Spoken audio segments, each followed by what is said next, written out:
Now let's see this passage from the 2024 paper. This is the set A and this is the first passage of this paper, right? So what we will do, first of all, we will see on this passage how many question are being asked. इस passage पे कितने question पूछे गए? 2 question पूछे गए, right? And the question is about what? The question is about, first question is about the inference that can be made from the passage. So inference is not directly given in the passage, right? But it is like we have to deduce the something from this passage. So that is called inference, right? Okay, what is the message we can conclude from this passage? Okay, so that is called the inference. And the second is about the assumption. Assumption is the belief of the author, right?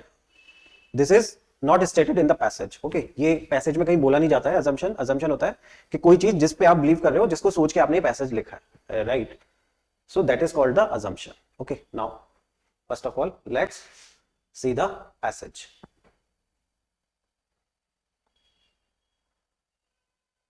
So according to the Food and Agriculture Organization FAO, 1/3 of food produced for human consumption is lost or wasted globally. कितना waste हो रहा है? 1/3, right? कौन बता रहा है? FAO बता रहा है, ठीक है? 1/3 is getting wasted or lost. Food is lost or wasted throughout the supply chain. This is important. That food is getting wasted where? Throughout the supply chain, right? Her step पे waste हो रहा है, right? From initial agriculture production to final house hold consumption जब कर रहे हैं तब भी फूड वेस्ट हो रहा है, राइट?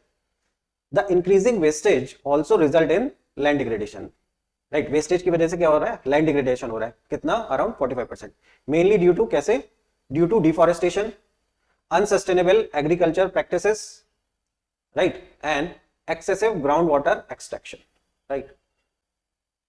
सो वेस्टेज की वजह से क्या हो रहा है कि लैंड डिग्रेडेशन हो रहा है, राइट? कैसे हो रहा है लैंड डिग्रेडेशन? डिफॉरेस्टेशन की वजह से, अनसस्टेनेबल एग्रीकल्चरल प्रैक्टिसेस हो रही है और excessive ground water extraction, right? The energy spent over wasted food result in about 3.5 billion tons of carbon dioxide production, right? जो एनर्जी वेस्ट हो रही है, जो एनर्जी स्पेंड हो रही है वेस्टेड फूड पे, उसकी वजह से क्या हो रहा है? 3.5 बिलियन टन्स क्या हो रहा है? कार्बन डाइऑक्साइड का प्रोडक्शन हो रहा है every year. Now decay, now जो वेस्टेड फूड है, जो फूड डिके होगा, also lead to harmful emission of other gases in the atmosphere, right? तो डिके की वजह से भी क्या हो रहा है कि हार्मफुल एमिशन हो रहा है, right? Other gases in the atmosphere. Addressing the loss and wastage, now this is the conclusion और दिस इज द ओपिनियन, है ना? The final argument of the author. Addressing the, suggest कर रहा है, क्या सजेस्ट कर रहा है? Addressing the loss and wastage of food in all form is critical to complete the cycle of food sufficiency and food sustainability, right? So author क्या चाह रहा है? author ये चाह रहा है कि loss and wastage, है ना, food का in all form, right, should be addressed. Okay, now let's see the questions. So what are the inference that can be made from the passage, है ना? ये passage पढ़ के हम क्या conclude कर सकते हैं, right? First statement देखते हैं. The current method of food distribution is talking about this distribution, okay, are solely responsible for the loss and wastage of food. ये क्या बोल रहा है कि जो मेथड है डिस्ट्रीब्यूशन के, वही सिर्फ रेस्पॉन्सिबल है फूड वेस्टेज के. ऐसा बोला उसने? नहीं, है ना? सोली आ गया. देखो ये इंपॉर्टेंट पॉइंट है यहाँ पे, राइट? और पहली बात पैसेज ने बोला है कि डिस्ट्रीब्यूशन नहीं, स्टार्टिंग से लेके एंड तक हर जगह वेस्ट हो रहा है. So this is wrong. Now second, land productivity is adversely affected, right, by the prevailing trend of food loss and wastage. तो लैंड डिग्रेडेशन के बारे में बोला है, द सेम थिंग, राइट? कि land productivity is adversely affected, it is getting affected, है ना, by the prevailing trend of food loss and wastage. तो ये करेक्ट हो गया, राइट? डायरेक्ट है ये तो. Okay, now second statement correct हो गया. Now let's see the other statement. There are 4 statement are given, है ना? 4 स्टेटमेंट दिए हुए हैं, फिर अपने को आंसर करना है. नाउ थर्ड देखते हैं यहाँ पे. Reduction in the loss and wastage of food result in laser carbon footprint. अगर वेस्टेज कम हो जाएगा, रिड्यूस हो जाएगा, है ना, फूड का, तो उससे क्या होगा? लेसर कार्बन फुटप्रिंट होगा. सो दिस इज करेक्ट, क्योंकि उसने बोला कि उसकी वजह से क्या हो रहा है? 3.5 बिलियन टन कार्बन डाइऑक्साइड की प्रोडक्टिविटी हो रही है every year, right? So this is correct. Less carbon footprint होगा. So this is also correct. Now fourth, post harvest technologies to prevent और reduce the loss and wastage of food are not available. ये बोल रहा है कि post harvest technology, है ना, हमारे पास अवेलेबल ही नहीं है, पैसेज में ऐसा दिया, पैसेज में ऐसा बिल्कुल भी नहीं दिया, right? So this is wrong. So answer क्या हो जाएगा? Second and third are correct, so the answer will be option B, right? समझ आ गया? बहुत आराम से मैंने समझाया आप लोगों को, सो आई होप ये समझ आ गया होगा, ठीक है? नाउ सेकंड क्वेश्चन देखते हैं। Second question is about the assumption that can be made, right? Now first assumption पढ़ते हैं जो दिया हुआ है, the food distribution mechanism need to be reimagined and made effective to reduce the loss and wastage of food, right? So food is getting everywhere, right? So यहाँ पे ये क्या बोला है कि food distribution mechanism को हमें reimagine करना चाहिए और एड्रेस करना चाहिए so that we can make it effective. So author ने ऐसा सोच के ही लिखा है पैसेज, दिस इज करेक्ट, क्योंकि वो चाह रहा है कि ऑथर क्या चाह रहा है, ऑथर तो चाह रहा है हर फेज में हो, बट ये यहाँ पे बोल रहा है कि डिस्ट्रीब्यूशन के बारे में बोल रहा है कि distribution mechanism need to be reimagine, this is also correct, right? That we need to reimagine the distribution mechanism, right? Now second, ensuring the reduction of wastage and loss of food is a social and moral responsibility of all citizens, right? अब इस वाले argument पे ये जो statement दिया है ये correct होगा कि नहीं? अब आप देखो, जनरली मैंने देखा है इस पे स्टूडेंट काफी लोगों ने मिस्टेक करी हुई है, राइट? कि वो बोलते हैं कि सबसे पहली बात तो सोशल एंड मोरल कहीं पे पैसेज में लिखा नहीं है, रेस्पॉन्सिबिलिटी, राइट? और फिर यहाँ पे ऑल सिटीजन आ रहा है, so this is extreme word, तो वो इसको कैंसिल आउट कर देते हैं, but this is also correct, क्योंकि आप देखो उसने बोला है कि food is getting wasted everywhere, है ना? हाउस होल्ड कंजप्शन जब कर रहा है तब भी वेस्ट हो रहा है फूड, पैसेज में दिया ही हुआ है, राइट? देखो पैसेज में कहाँ दिया है ना, यहाँ पे लिखा है ना house hold, final house hold consumption, तो यहाँ भी फूड वेस्ट हो रहा है कंजप्शन के टाइम पे भी, राइट? तो ऑथर क्या चाह रहा है? ऑथर चाह रहा है कि ऑथर ने लिखा भी है इन ऑल फॉर्म, तो वो चाह रहा है हाउस होल्ड पे भी जब आप कंजप्शन कर रहे हो तब भी फूड के वेस्टेज को एड्रेस करना है आपको इशू। तो कंजप्शन तो सारे लोग कर रहे हैं, राइट? आप बोल सकते हैं कि प्रोडक्शन हर आदमी नहीं कर रहा है, डिस्ट्रीब्यूशन हर आदमी नहीं कर रहा, but consumption is taking place everywhere, right? So this is the responsibility of every citizen, so all citizen is correct, right? So all citizen will gets correct, तो इसका मतलब ये वाला ऑप्शन सही हो जाएगा, right? Ensuring the reduction of wastage and loss of food is a social and moral responsibility, क्योंकि author चाह रहा है कि ऑल फॉर्म में हमें एड्रेस करना है, राइट? सो ऑथर ने यही सोच के लिखा है, सो दिस इज करेक्ट कि it should be the responsibility of all citizen, so this is also correct. So answer क्या हो जाएगा? Both first and second are correct, right? So I hope आपको ये समझ आ गया होगा, ठीक है? Now let's see the next passage, this is the next passage, this next passage is from economy से लिया गया है ये next passage, and on this passage there are two question, one is about the inference, right? and next question is about the assumption, okay? So let's first of all read the passage, then we will solve the questions, okay? So this is the passage. As inflation rises, right? Inflation क्या हो रहा है? rise कर रहा है. Even government previously committed to budget discipline are spending freely, right? Government क्या कर रही है? पहले क्या था? budget discipline था उनमें, लेकिन अब क्या कर रही है? spending freely. क्यों? So that they can help the household, right? Because market में क्या है? इन्फ्लेशन है, right? Higher interest rate announce by the central bank to curb inflation, central bank क्या करता है? इंटरेस्ट रेट को बढ़ा देता है। So higher interest rates are announced by the central bank are suppose to help produce modest physical austerity, right? Because to maintain stable debt while paying more to borrow, government must cut spending or raise taxes, right? तो central bank क्या करता है? Higher interest rate कर देता है, right? और ये यहाँ पे सेकंड लाइन पे क्या बोल रहा है? To maintain stable debt, right? While paying more to borrow, अगर गवर्नमेंट बोरो करेगी so now interest rate are high, right? So they have to pay more as a interest, right? So government must cut spending, right? तो ये बोल रहा है government को spending कम करनी चाहिए या आपको टैक्सेस को रेज करना चाहिए, right? Without the physical backup monetary policy eventually loses traction, right? अब ये this is the view of the author that without the physical backup, बिना physical backup के क्या होगा? monetary policy will lose its traction, right? higher interest rate become inflationary, higher interest rate क्या बन रहे हैं? inflationary बन रहे हैं, right? not disinflationary, because क्यों ऐसा हो रहा है? they simply lead government to borrow more, right? वो क्या कर रहे हैं? गवर्नमेंट और पैसा वो कर रही है, बोरो कर रही है टू पे rising debt service cost. Debt service cost means debt service cost, इसका मतलब क्या हो जाएगा? मतलब इंटरेस्ट पेमेंट, राइट? क्योंकि आपका इंटरेस्ट पेमेंट बढ़ जाएगा गवर्नमेंट का, so government are borrowing more money, okay? The risk of monetary unmooring is greater when public debt rises, right? Because interest rate become more important to budget deficit. Okay, अब देखो ये inflation से related है, economy का है, तो आपका पता होगा कि मॉनेटरी पॉलिसी और फिस्कल पॉलिसी दो पॉलिसीज होती है, राइट? उसी के बारे में पैसेज है, उसी के बारे में बता रहा है कि monetary policy will not work अगर फिस्कल पॉलिसी उसको सपोर्ट नहीं कर रही है, right? Now let's see the question. So what is the influence we can make? Okay, generally I have seen that economy के पैसेज आते हैं तो थोड़े से ट्रिकी लगते हैं स्टूडेंट्स को, और वो हार्ड रहते हैं टू अंडरस्टैंड करना और सॉल्व करना, right? So this is about the influence. First पहला वाला देखते हैं स्टेटमेंट. फर्स्ट स्टेटमेंट क्या दिया है? Central bank can not bring down inflation without budgetary banking. अब यहाँ पे बजटरी बोल रहा है. बजटरी का मतलब क्या होता है? फिस्कल पॉलिसी कोई बोलते हैं बजट, राइट? आपको ये पता ही होगा, राइट? जिसको नहीं पता तो उसको प्रॉब्लम आएगी सॉल्व करने में, राइट? तो दिस इज करेक्ट क्योंकि पैसेज यही बोल रहा है, राइट? डायरेक्ट दिया हुआ है, राइट? पैसेज में डायरेक्ट दिया हुआ है ना, मैंने अंडरलाइन भी किया था. Without fiscal backup monetary policy loses its traction, right? So this is correct. So पहला ऑप्शन करेक्ट हो गया, है ना? First statement is correct, right? जो पहला इन्फ्लुएंस है वो सही है. नाउ सेकंड देखते हैं. The effect of monetary policy depend on the fiscal policy pursued by the government. Same thing है. So this is also correct, right? So both are correct. So the answer will be, answer क्या हो जाएगा? Option C. Both are correct, right? Now second question देखते हैं. Second question is about the assumption. So what are the assumptions we can make? Okay.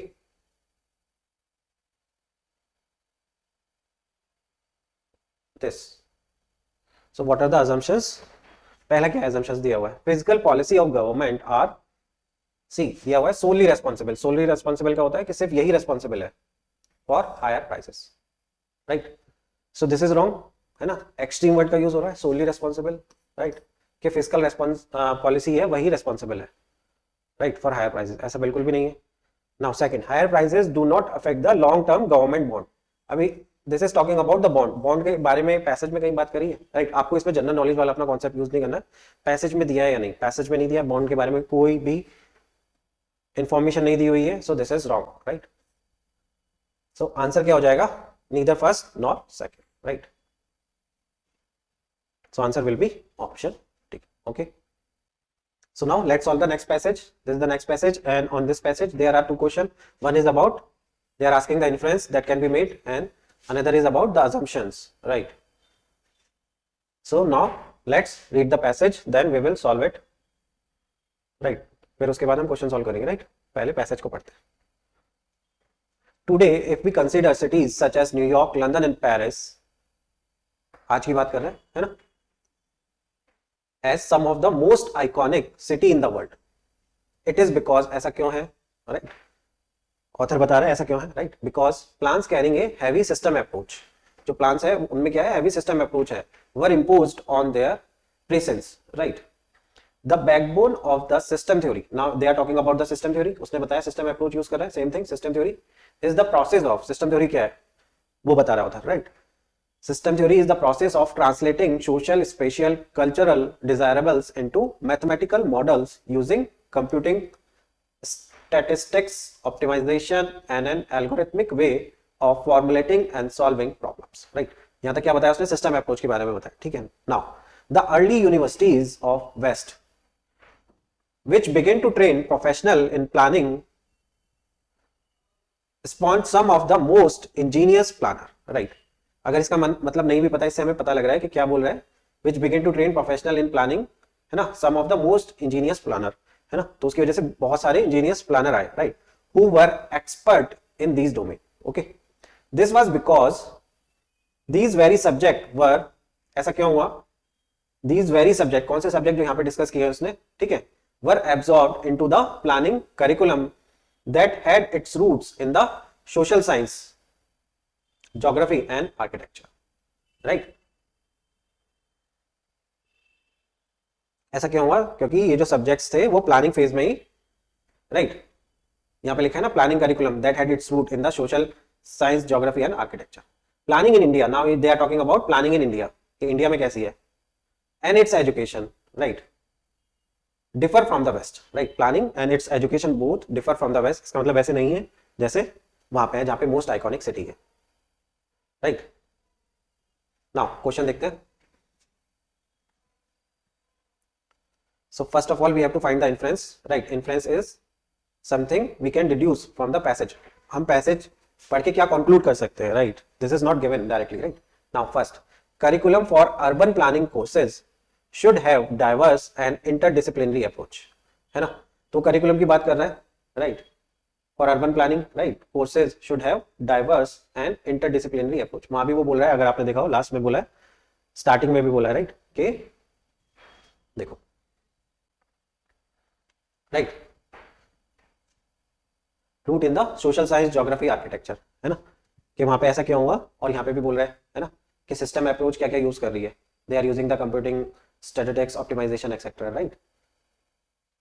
तो interdisciplinary approach होनी चाहिए, this is correct, right. So this is correct, right, but we will see कि अगर कोई और option भी है जो इससे बेस्ट हो सकता है, राइट, तो we will read the other options also. In India city administration is under bureaucracy which lack formal training in urban planning and management, right. तो ये बोल रहा है इंडिया में डिफर करता है, इसका मतलब लैक तो है फॉर्मल ट्रेनिंग की, right, but in India city administration is under bureaucracy. इसके बारे में कोई इन्फॉर्मेशन दी है? ऐसा बिल्कुल नहीं दिया है। आपको ये चीज पता है, पर क्या पैसेज ने डिस्कस करी है? नहीं, पैसेज में ये डिस्कस नहीं करी है, so this is out of the scope, right. Now next देखते हैं, ऑप्शन सी क्या था? Option C is about in India the management of urban area is a local affairs with a chronic problem of insufficient fund. Insufficient fund के बारे में passage ने कोई discuss नहीं करा है, right. Again this is out of the scope of this passage, so this is also wrong. Now fourth, with high density of population and widespread poverty in our urban area, plant development in them is very difficult, right? अब देखो, अगर आप India के perspective से सोचोगे तो आपको लगेगा दिस इज करेक्ट, क्योंकि इंडिया में हाई डेंसिटी है, वाइड स्प्रेड पॉवर्टी है, तो यहाँ पे प्लानिंग बहुत डिफिकल्ट है, तो ये सही लग रहा है। पर क्या पैसेज में ऑथर ने ऐसा बोला है? कुछ नहीं, ऑथर ने नहीं बोला है, राइट। हमें पैसेज के हिसाब से करना है, so this is wrong. So answer क्या हो जाएगा? Option first, right. Now let's see the assumption. Assumption is something जिस पे ऑथर बिलीव कर रहा है। अगर अजम्पशन सही नहीं होगी तो ये पैसेज भी पूरा गलत हो जाएगा, तो assumption will be true, right. India need a new generation of urban professional with knowledge relevant to modern urban practice, right? So this is correct, क्योंकि ऑथर ऐसा चाह रहा है तभी उसने ये पैसेज पूरा लिखा है, राइट। तो ऑथर बिलीव ऑन दिस, तभी उसने, ऑथर ने लास्ट लाइन पे भी बोला है कि इन इंडिया ये डिफर करता है फ्रॉम वेस्ट से, right. So this is correct first, क्योंकि ऑथर चाह रहा है कि India need a new generation of urban professional जिनको इस चीज में नॉलेज हो, राइट। Now second, Indian university at present have no capacity और potential to impart training in system approach. अब ऑथर ये तो बोल रहा है planning in India and its education differ, right, पर इसका मतलब ये नहीं है डिफर करने का मतलब कि देयर इज नो कैपेसिटी, कि इंडियन यूनिवर्सिटीज में कैपेसिटी नहीं है या पोटेंशियल नहीं है, right. So these are the extreme word. No capacity का मतलब है कि उनके अंदर वो नॉलेज ही नहीं है, और पोटेंशियल का मतलब है कि वो कर ही नहीं पाएंगे, राइट, आगे भी नहीं कर पाएंगे। सो this is wrong, right. Author ऐसा नहीं बोल रहा है, राइट, या ऑथर ऐसा सोच के नहीं लिख रहा है पैसेज, राइट। ऑथर चाह रहा है कि चीजें इंप्रूव हो इंडिया में, राइट, और ये बहुत एक्सट्रीम वर्ड यूज हो रहा है यहाँ पे, नो कैपेसिटी और पोटेंशियल, राइट। तो इसका आंसर क्या हो जाएगा? First option, right. So answer will be option A, right. I hope आपको समझ में आ गया होगा हमने कैसे किया है। आपको भी ऐसे ही करना है, राइट। आपको जितने भी ऑप्शंस है उनमें फाइंड आउट करना है कि कौन सा ऑप्शन नहीं होगा, right. This is very important, तभी आप करेक्ट को मार्क कर पाएंगे, क्योंकि यहाँ पे हर क्वेश्चन में वो बेस्ट पूछता है, राइट, कि what is the best options we can, जैसे यहाँ पे दिया हुआ था बेस्ट, राइट। तो आपको सारे ऑप्शंस पढ़ने, तभी आप बेस्ट को फाइंड आउट कर पाओगे, ठीक है। Now let's see this passage from 2024 paper, right. So first of all, we will see that how many questions are being asked and what kind of questions are being asked, right? So you can see here there are two questions are being asked. One is about the central idea. What is the central idea, right, of the passage, and the second is about the assumption. Okay, so now we will read the passage. Okay.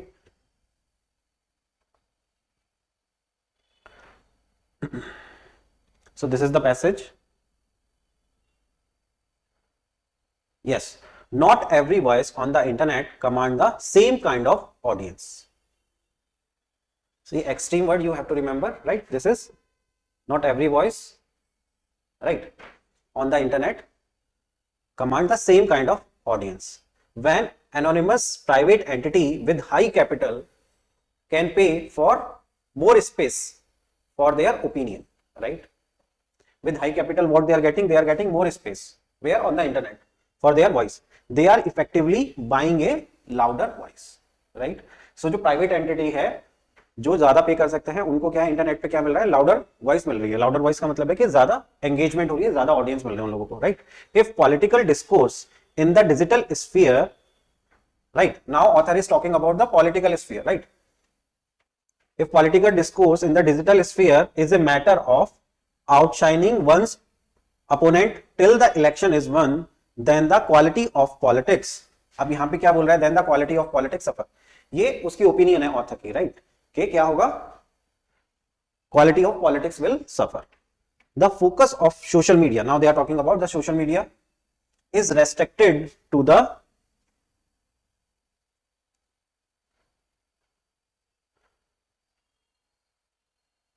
Social media के बारे में बात कर रहा है. Restricted to the, now here, promotion of content, right? Promotion कर रहे हैं कंटेंट का. कौन से कंटेंट का? That generate more user engagement regardless of how inflammatory the content में बी, राइट? सोशल मीडिया क्या कर रहा है? उस वाले कंटेंट को प्रमोट कर रहा है which will get more user engagement. इससे फर्क नहीं पड़ रहा है उनको कि वो कितना इन्फ्लेमेटरी हो सकता है कंटेंट, राइट? समझ में आ गया passage? Now we will see the question. Okay, now this question, what is the central idea, right? Now we will read one by one.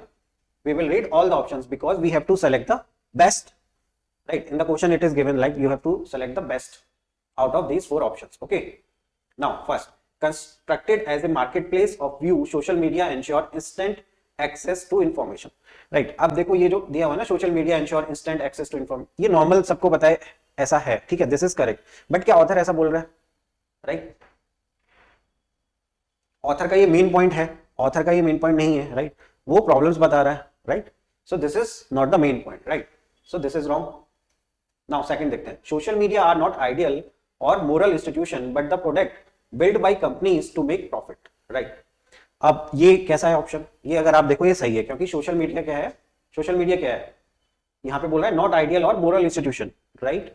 But the product build by companies, companies के द्वारा build करे गए हैं to make profit, right? तभी तो हो रहा है कि जो प्राइवेट एंटिटीज हैं वो हायर पे करके क्या मिल रहा है उनको? ज्यादा लाउडर वॉइस मिलती है, दिया हुआ है ना ऑप्शन में. So this is correct, right? So this can be the answer, right? But we will see the other option also. Social media have been created to strengthen democracies. ऐसा तो बिल्कुल नहीं बोला है. उसने कहा है कि उसने बोला हुआ है कि क्या होगा? पॉलिटिक्स सफर करेगा. अगर पॉलिटिक्स सफर करेगा तो डेमोक्रेसी कैसे हो सकता है strengthen? So this is wrong. This is just opposite what is given, right? Now next देखते हैं. In today's world social media are inevitable for well informed social life, right? ये बोला है कि सोशल मीडिया बहुत जरूरी है for well informed social life के लिए. ये उसका सेंट्रल आइडिया है क्या ऑथर का? हाँ, आप हो सकता है इसको मानो कि दिस इज ट्रू, राइट? कि सोशल मीडिया पे रहना है, अदरवाइज हमें सोशल लाइफ के बारे में पता नहीं लगेगा, राइट? ऐसा आप नॉर्मली ट्रू मान सकते हो, पर ऐसा ट्रू नहीं है. पर ऑथर ने इसकी बात करी क्या? हमें बस ये सोचना है. ऑथर ने ऐसा कुछ भी डिस्कस नहीं करा. सो this is also wrong, right? So the answer will be option, right? ये करेक्ट है, ठीक है? आपको ऐसे ही अप्रोच करना है जैसे मैं आपको बता रहा हूं, ठीक है? इसलिए हम वन बाय वन पढ़ रहे हैं ताकि आपको समझ में आए कि कैसे किसी ऑप्शन को हमें कैंसिल करना है, राइट? कौन सा रॉन्ग है ऑप्शन और कौन सा करेक्ट है और क्यों है, राइट? ये भी आपको समझ में आना चाहिए. सिर्फ इंट्यूशन बेस पे अगर आप सोचोगे कि ये करेक्ट है, ये करेक्ट नहीं है, राइट, तो वो हर जगह एप्लीकेबल नहीं होगा, right? You will make mistake. तो उसमें ऐसा होगा कि अगर आपने 5 पैसेज करें तो हो सकता है कई बार आपके 5 में से 5 करेक्ट आ जाए, राइट? पर कई बार ऐसे होगा उन 5 में से आपका एक भी करेक्ट नहीं आ रहा है. 5 के 5 पैसेज में आपका एक भी क्वेश्चन सही नहीं हुआ, राइट? इसलिए अगर आप लॉजिकली जाओगे then you can make a good decision, right? के ऑप्शंस के आंसर क्या होंगे. Now assumption. अजम्पशन क्या होता है? ठीक है, आई गेस आपको पता होगा, याद होगा. अजम्पशन क्या है? कि ऑथर का बिलीव है किसी चीज पे, उसके बाद वो पैसेज लिख रहा है, वो बिलीव के बारे में बात कर रहे हैं, राइट? कि ऑथर ने ये सोच के लिखा हुआ है, राइट? उसका ये बिलीफ है. Now first, internet is not. अब देखो ये एक्सट्रीम वर्ड है, राइट? जनरली हम क्या बोलते हैं? एक्सट्रीम वर्ड है तो वो रॉन्ग होगा, राइट? पर यहाँ पे देखो क्या है? Internet is not inclusive enough, right? Inclusive नहीं है. अब ये नॉर्मली देख के एकदम गलत लग रहा है, बट दिस इज करेक्ट. क्यों करेक्ट है? क्योंकि ऑथर ने वहां पे बोला हुआ है, पैसेज में ही बोला है, राइट? कि वो इंक्लूसिव क्यों नहीं है? क्योंकि जो रिच है उसको तो लाउडर वॉइस मिल रही है, राइट? बट जो पुअर है, जो पे नहीं कर सकता, राइट, उसको लाउडर वॉइस नहीं मिल रही है इंटरनेट पे, तो ये इंक्लूसिव नहीं हुआ, राइट? ऑथर ने बोला हुआ है ये, है ना? तो this is correct, right? Internet can adversely affect the quality of politics in a country, right. अब ये चीज भी अगर आप देखो, ये तो ज्यादातर स्टूडेंट सही कर सकते हैं कि दिस इज करेक्ट, क्योंकि वहां पे दिया हुआ है कि अगर उसमें क्या होगा, पॉलिटिक्स सफर करेगी, राइट। वो पैसेज में डायरेक्टली दिया हुआ है, so this is correct, so both are correct, so the answer will be option, right. इसमें तो आई थिंक यहाँ पे इस वाले में कंफ्यूजन हो सकता था, फर्स्ट वाले स्टेटमेंट में, सेकंड में तो नहीं हुआ, राइट। ये तो डायरेक्टली ही दिया हुआ है, ओके, सो द आंसर क्या हो जाएगा, ऑप्शन सी, ठीक है। Now see this passage from 2024 paper, right. So on this passage there are two questions are being asked. One is about the assumption here, right, and the second is about the central idea, right. So we will read the passage, then we will solve the question, right. Now by the time children reach class 8, the bulk of them, right, it is talking about the bulk of them, right, tend to be in the age range, age दी हुई है, age range कितना दिया हुआ है, 13 to 15, right, years।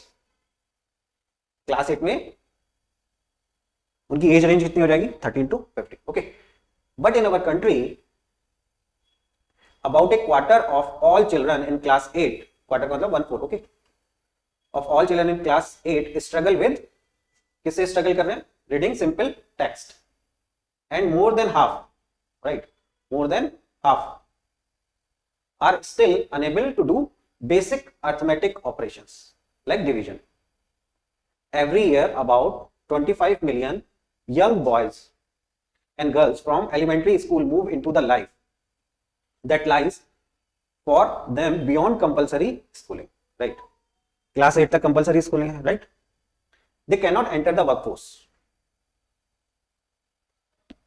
at least in the organized sector, right, क्योंकि rule है, right, कि 18 होना चाहिए, है ना, till they are 18, right। For families, these children are the first from their families ever to get this far in school. Class 8 तक आए हैं, बहुत सारी families के लिए first time होगा कि उनकी family में कोई class 8 तक पढ़ा है, right? Parents and children expect, right? अब ये दोनों की बात कर रहा है कि parents और children दोनों what they are expecting that such graduate from school will go on to the high school and college, कि वो high school में जाएंगे और college में जाएंगे। Hardly anyone, right, wants to go back to agriculture, कोई भी agriculture में नहीं जाना चाहता, right? On the other hand, abilities in terms of academic competencies are far lower than they should be, even based on curricular expectation of class 8, right? तो क्या problem आ रही है यहाँ पे, लास्ट में क्या बोल रहा है कि उनके अंदर जो एबिलिटीज हैं, राइट, किस टर्म में एबिलिटीज, एकेडमिक कॉम्पिटेंसीज जो होनी चाहिए वो काफी कम है, lower than the they should be, जितनी होनी चाहिए, किसके हिसाब से, क्लास 8 के हिसाब से जितनी होनी चाहिए उससे कम, राइट। नाउ पैसेज समझ में आ गया होगा आई गेस आपको, पैसेज का समझ में आना चाहिए कि ऑथर क्या बोलना चाह रहा है, राइट। नाउ अब देखते हैं क्वेश्चन, देखते हैं, राइट। नाउ अजम्पशंस क्या क्या है, अजम्पशंस यहाँ पे दी हुई है। First assumptions, for effective school education parents have greater role than the government. पहली बात तो हमें अजम्पशंस निकालनी है। अजम्पशंस का मतलब ये है कि ऑथर का बिलीफ है कुछ जिसके बेसिस पे उसने पैसेज लिखा है, राइट। उसका क्या बिलीफ होगा जो ये पैसेज लिख रहा है, राइट। क्या उसका बिलीफ ये होगा that for effective school education parents have greater role than the government. क्या ऐसा कहीं मेंशन किया है ऑथर ने? कहीं पे सॉल्यूशन की बात कर भी नहीं रहा है, राइट। वो सिर्फ प्रॉब्लम बता रहा है, right. So this is wrong, क्योंकि उसने पेरेंट्स और उसकी बात नहीं करी है, गवर्नमेंट के रोल की भी बात नहीं करी है, राइट। पेरेंट्स को मेंशन किया है, पेरेंट्स को मेंशन करा है यहाँ पे, राइट। कंफ्यूज नहीं होना है आपको, पेरेंट्स को मेंशन किया है और वो ऐसे रोल की बात नहीं कर रहा है, वो एक्सपेक्टेशन की टर्म्स में बता रहा है कि पेरेंट्स और जो चाइल्ड है उसकी एक्सपेक्टेशंस के बारे में बात कर रहा है, राइट। पर वो ये बात नहीं कर रहा है कि पेरेंट्स और गवर्नमेंट के रोल के बारे में बात नहीं कर रहा है, right. So this is wrong. Now second, school curriculum that conform to today's requirement and is uniform for the entire country में address the issue brought out, right. अब ये ऑथर के अजम्पशन की बात कर रहे हैं, पर ये यहाँ पे क्या प्रोवाइड कर रहा है? सॉल्यूशन प्रोवाइड कर रहा है। अगर आप देखो, राइट, ऑथर ने ये पैसेज लिखा है कुछ सोच के लिखा है, राइट, किसी चीज पे बिलीव कर रहा है, पर यहाँ पे ये वाला जो स्टेटमेंट है ये एक सॉल्यूशन प्रोवाइड कराना चाह रहा है, पर ऐसे सॉल्यूशंस की बात नहीं करी है ऑथर ने। बिल्कुल हमें उसके अजम्पशन पे फोकस करना, राइट। उसने यूनिफॉर्म सिलेबस होना चाहिए for the entire country, right, ये सब नहीं बोला है, राइट। तो दिस इज रॉन्ग एक्चुअली। और अगर आप यहाँ से भी देखो, ये बोला है कि it will solve the issue, right. ऐसा कुछ नहीं है, इट विल एड्रेस, राइट, ऐसा बिल्कुल भी नहीं है, है ना। अजम्पशंस पे फोकस करना है अपने को। तो ये आपको देख के ही समझ में आना चाहिए कि ऐसा अजम्पशन नहीं होगा, क्योंकि अगर वो ऐसा सॉल्यूशन वो प्रोवाइड कराता उसके दिमाग में होता है तो वो कहीं पे मेंशन करता होता है। सो आंसर क्या हो जाएगा? Option C, right. कोई भी करेक्ट नहीं है, sorry, neither neither first not second. Okay, now next question देखते हैं। The central idea conveyed by the passage, right. First, total eradication of poverty in the country will resolve the issue of under performance of our school children. कि अगर poverty खत्म हो जाएगी तो under performance जो हो रही है स्टूडेंट की वो खत्म हो जाएगी, राइट। क्या ये सेंट्रल आइडिया है? This is central idea. Central idea पूछ रहा है पैसेज का, पैसेज का ये सेंट्रल आइडिया नहीं है, राइट। वो सिर्फ प्रॉब्लम बता रहा है ना। तो ये वाला तो नहीं होगा, राइट, कि स्कूल चिल्ड्रन की प्रॉब्लम सॉल्व हो जाएगी अगर पॉवर्टी नहीं होगी, right. So this is wrong. Now second, monetary incentive to parents and teacher is a strategy to improve the children's academic performance. Children की एकेडमिक परफॉर्मेंस खराब है, ये पैसेज बोल रहा है, राइट। पर उसने कहीं भी ऐसा मेंशन नहीं किया, ना ऐसा कहीं पे कुछ हिंट दिया है कि अगर पेरेंट्स को और टीचर्स को मॉनिटरी इंसेंटिव दिया जाएगा तो ये प्रॉब्लम सॉल्व हो जाएगी, right. So this is also wrong. Now third, public policy should ensure that competencies and achievement of young people are aligned with their expectations, right? तो अगर आप देखो ये सही लग रहा है, क्यों? क्योंकि ये बोल रहा है कि एक पब्लिक पॉलिसी आनी चाहिए जो इंश्योर करे दैट जो कंपिटेंसीज हैं एंड द अचीवमेंट है in the young people are align, वो अलाइन हो किससे? Their expectations. क्योंकि यहाँ पे उसने, अगर आप देखो पैसेज में बात करी है, एक्सपेक्टेशन की बात करी है यहाँ पे, राइट, कि पेरेंट्स एंड चिल्ड्रन क्या एक्सपेक्ट कर रहे हैं? That they will go into the high school and college, right. पर उनमें क्या प्रॉब्लम हो रही है? उनके अंदर बेसिक स्किल ही नहीं है, राइट। वो बेसिक, यहाँ पे उसने बोला है ना कि बेसिक अरिथमेटिक ऑपरेशन नहीं कर पा रहे, बेसिक रीडिंग नहीं कर पा रहे, बट दे आर एक्सपेक्टिंग कि वो कॉलेज में जाएंगे, right, and they will go into the high school. तो दिस इज अ प्रॉब्लम। तो ये यहाँ पे ये ऑप्शन यही बोल रहा है कि एक पॉलिसी ऐसी आनी चाहिए जहां पे विच एंश्योर दैट जो उनके अंदर कंपिटेंसीज है या अचीवमेंट है दैट विल अलाइन, वो किसके साथ अलाइन हो? उनकी एक्सपेक्टेशंस के साथ, पेरेंट्स और चाइल्ड की एक्सपेक्टेशन के साथ। So this is correct, but we will read the next also कि नेक्स्ट ऑप्शन क्या है, क्योंकि हमें बेस्ट बताना है, राइट। यूपीएससी बेस्ट पे फोकस करता है, तो आपको चारों ऑप्शन ही रीड करने पड़ेंगे, right. India is not going to take advantage of the demographic dividend unless some school pass out go back to agriculture, right. ये बोला है कि कुछ स्कूल पास आउट को कहां पे जाना चाहिए? वापस एग्रीकल्चर। वो उसने मेंशन किया एग्रीकल्चर के बारे में, right, that hardly anyone wants to go back to agriculture, यहाँ पे मेंशन किया है। बट इसका मतलब ये नहीं है कि ऑथर का ये मेन आइडिया है कि स्टूडेंट को एग्रीकल्चर में वापस जाना चाहिए, right. So this is wrong. Okay, so the answer will be option C. Okay, तो आई गेस आपको समझ आ गया होगा कि पैसेज को हमें कैसे पढ़ना है और ऑप्शंस को कैसे हमें कैंसिल आउट करना है कि ये ऑप्शंस नहीं होगा, ये हो सकता है, राइट। देखो, आपको करेक्ट नहीं फाइंड आउट करना है, आपको ये फाइंड आउट करना है कि कौन सा ऑप्शन नहीं होगा। अगर आप ये कर पाओगे तो पैसेज आपके लिए करना बहुत ईजी हो जाएगा। Okay, now let's see the next passage. So first of all we will see the question being asked on this passage. So the question is on the next page. So this is the question. There is only one question is being asked, right? क्या question है? Which one of the following statement best reflect the thinking of the author about the science, right? So it is asking about okay, what the author think about science. Okay. Now let's read the passage. So this is the passage, right?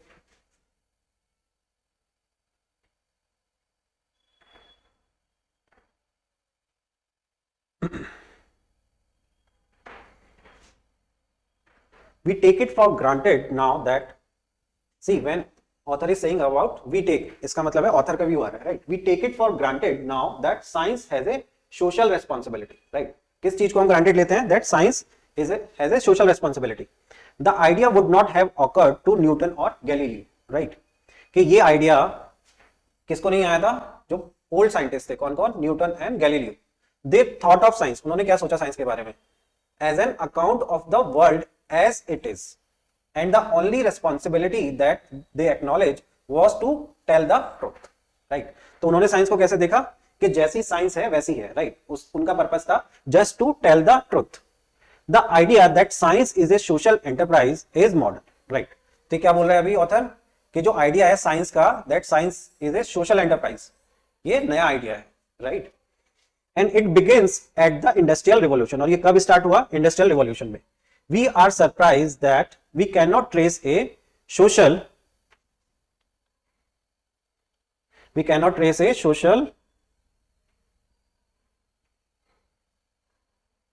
sense further back because we nurse the illusion. क्या illusion?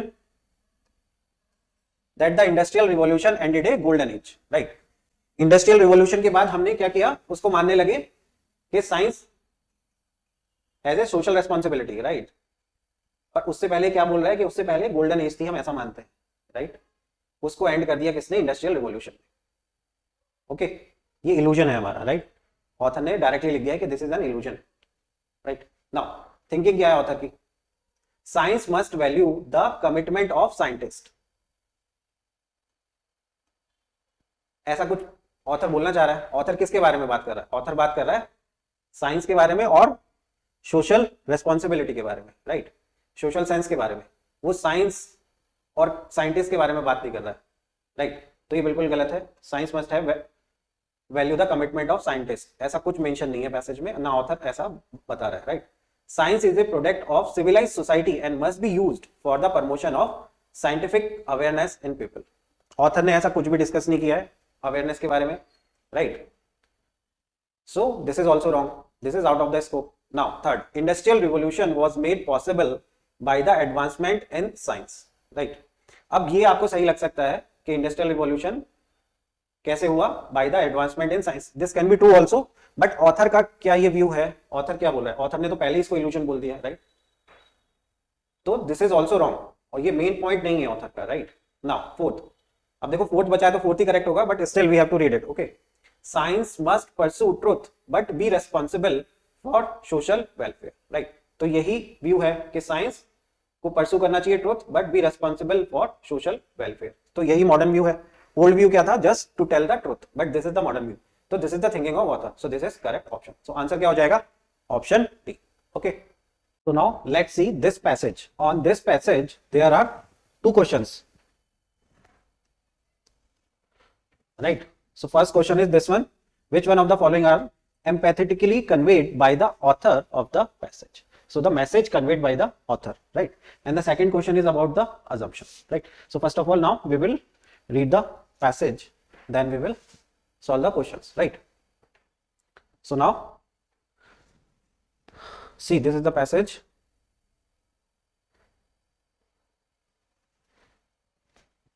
The history of science is the real history of mankind. So you see here, this is double quote, right? In this striking epigram, right? So हो सकता है इसका meaning ना पता हो epigram का, right. तो हमें नॉर्मली ट्राई करना है कि अगर मतलब नहीं भी पता किसी वर्ड का तो हम कैसे सॉल्व करेंगे, राइट। तो ये एपिग्राम का मतलब यहाँ पे कोटेशन से मतलब आप मान सकते हैं, is talking about this quotation, right, on this double quote, right.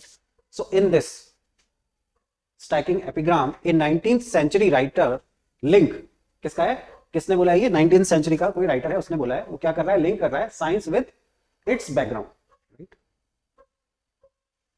Like most epigram, it's power lie in emphasizing bye contrast an aspect of truth which may be easily overlooked, right. तो ये क्या बता रहा है, तो ये बोल रहा है कि लाइस मोस्ट जैसे कोटेशंस में होता है, ठीक है।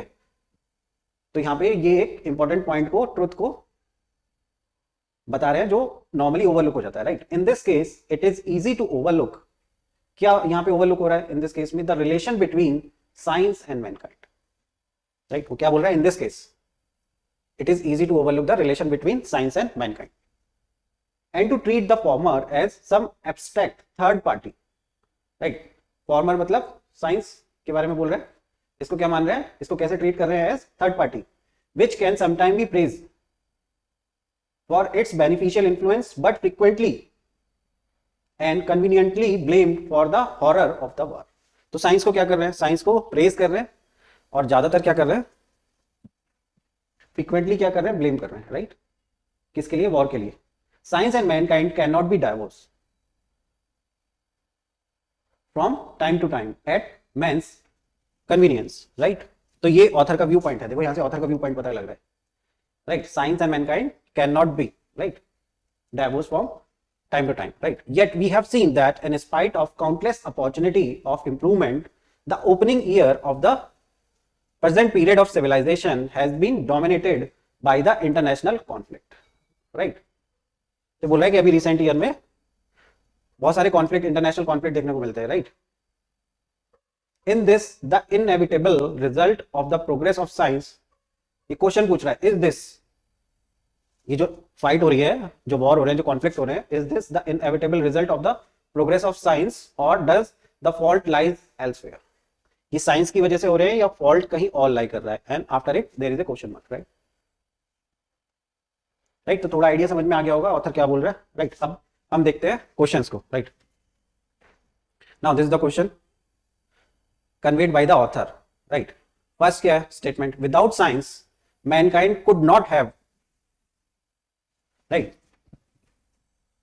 could not have continued to exist till today, right? तो अगर आप देखो ये बहुत एक्सट्रीम वर्ड का यूज कर रहे हैं, है ना? ये तो बिल्कुल एक्सट्रीम है कि विदाउट साइंस मैनकाइंड अभी तक एग्जिस्ट ही नहीं किया होता, राइट? तो पैसेज में ऐसा कहीं कन्वे कर रहा होता, ऐसा वो नहीं बोल रहा है बिल्कुल, राइट? और ये बहुत ज्यादा एक्सट्रीम है एकदम, अगर आप देखो तो this is wrong. Now second, it is the science that will ultimately determine the destiny of Mankind, right? देखो स्टार्टिंग में ऑथर ने ये तो बोला है कि the history of science is the real history of Mankind, right? वो उसने कोट किया है जो 19th सेंचुरी के राइटर ने लिखा है. पर यहां पे ये स्टेटमेंट क्या बोल रहा है? That science will ultimately determine the destiny of Mankind, कि साइंस ही डिटरमाइन करेगा डेस्टिनी मैनकाइंड की, राइट? तो उसने ऐसा ऑथर ने कहीं पे मेंशन किया है, कहीं पे लगा आपको कि वो ऐसा बोल रहा है? और जबकि ये भी बोल रहा है कि साइंस को हम कभी कभी ब्लेम करते हैं, है ना? कभी कभी प्रेज कर रहे हैं, है ना? प्रेज भी कर रहे हैं, ब्लेम भी कर रहे हैं, राइट? अपनी कन्वीनियंस के हिसाब से. पर इसका मतलब ये नहीं है कि science will ultimately determine the destiny of Mankind. So this is also wrong. तो इसका आंसर क्या हो जाएगा? Neither first nor second, option D, right? अब सेकंड क्वेश्चन देखते हैं. Now this is the second question. Now this is the second question. Based on the above passage the following assumption have been made. assumptions क्या है? assumptions belief है, author का belief, right? Author ने कुछ सोच के लिखा है या जिन चीजों पे ऑथर विश्वास करता है, राइट? और अगर वो उसका बिलीफ सही नहीं होंगे तो ये जितना भी उसने आर्गुमेंट दिया ये भी गलत हो जाएंगे सारे, राइट? तो ये जो अजम्पशन होंगे वो ऐसे होंगे जिसपे ऑथर बिलीव कर रहा है, तभी ये पैसेज एग्जिस्ट करेगा, नहीं तो नहीं करेगा, राइट? तो अपोजिट नहीं हो सकता है belief, right? The horror of the modern life are the inevitable. अब देखो ये इनएविटेबल, ये एक्सट्रीम वर्ड्स हैं, आपको इसको ध्यान रखना है, right? Inevitable result of the progress of science, right? तो क्या बोल रहा था? हॉरर ऑफ मॉडर्न लाइफ, कि मॉडर्न लाइफ के जो हॉरर है, मतलब वॉर एक्सट्रैक्ट, राइट? वार और कॉन्फ्लिक्ट आर द इनएविटेबल, मतलब जिनको हम, इनएविटेबल का मतलब होता है कि mandatory, compulsory, right? Which will happen, these are the result of progress of science, के साइंस की प्रोग्रेस होगी सो वॉर होगी. क्या ऑथर ऐसा बोल रहा है? ऑथर तो उल्टा यहाँ पे, अगर आप देखो लास्ट में उसने क्वेश्चन किया है कि जो वॉर हो रही है, जो कॉन्फ्लिक्ट हो रहे हैं, is this the result of the progress of science और the blame lies elsewhere, right? कि जो ब्लेम है उसका कहीं और है या साइंस पे, वो तो क्वेश्चन कर रहा है खुद ही, राइट? और यहाँ पे ये बोल रहा है कि ये तो हो गई, तो दिस इज जस्ट अपोजिट, तो ये तो नहीं हो सकता, राइट? फर्स्ट तो रॉन्ग हो गया. नाउ सेकंड assumption देखते हैं. The aspect of truth likely to be overlooked, right, is that science is what man has made it, right? तो देखो एस्पेक्ट ऑफ ट्रुथ, यहाँ पे एस्पेक्ट ऑफ ट्रुथ की बात तो वो कर रहा था कि दीज आर ओवरलुक्ड, यहाँ पे an aspect of truth which may be easily overlooked, right? Science is what man has made it. Science क्या है? जो इंसान ने उसको बना दिया है, राइट? तो अगर आप देखो ये assumption सही है या गलत आपके हिसाब से, राइट? तो पैसेज के हिसाब से अगर आप देखो, सो दिस इज करेक्ट, बिकॉज वो क्या बोल रहा है, लास्ट में उसने क्वेश्चन भी किया है, राइट? तो यहाँ पे कौन सी चीज ओवरलुक हो रही है? क्या ओवरलुक हो रही है? That science is what man has made it. कैसे? क्योंकि कभी तो वो ब्लेम कर रहा है साइंस, कभी वो उसको प्रेस कर रहा है, राइट? तो ह्यूमन ही कर रहा है ना उसको, कभी प्रेस कर रहा है, कभी ब्लेम कर रहा है, सो ह्यूमन ही की वजह से हो रहा है ऐसा, राइट? सो साइंस क्या हो गया कि science is what man has made it, right? So this is correct. इसका बिलीफ ऐसा है तभी ऑथर ऐसी बातें बोल रहा है, right? So this is correct. So the answer will be option B. Okay, now see this passage, right? So the question is, when we meet other people while we travel, we learn to differentiate between, what we learn to differentiate between, right? Passage पढ़ के अपने को बताना है ये, ठीक है? इस पे एक और क्वेश्चन है, that is about assumption, that is on the next page, right? So let's read the passage. Only with long experience and opening of his wares on many a beach where his language is not spoken will the merchant come to know the worth of what he carries, and what is parochial and what is universal in his choice. उसके choice में कौन सी चीज parochial है? Parochial का मतलब होता है कि you can assume as narrow, right, या ओल्ड फैशन, राइट, या कोई कस्टम्स है जो लोकली आप सेलिब्रेट करते हो. So those things are called parochial, and इसका अपोजिट होता है universal in his choice.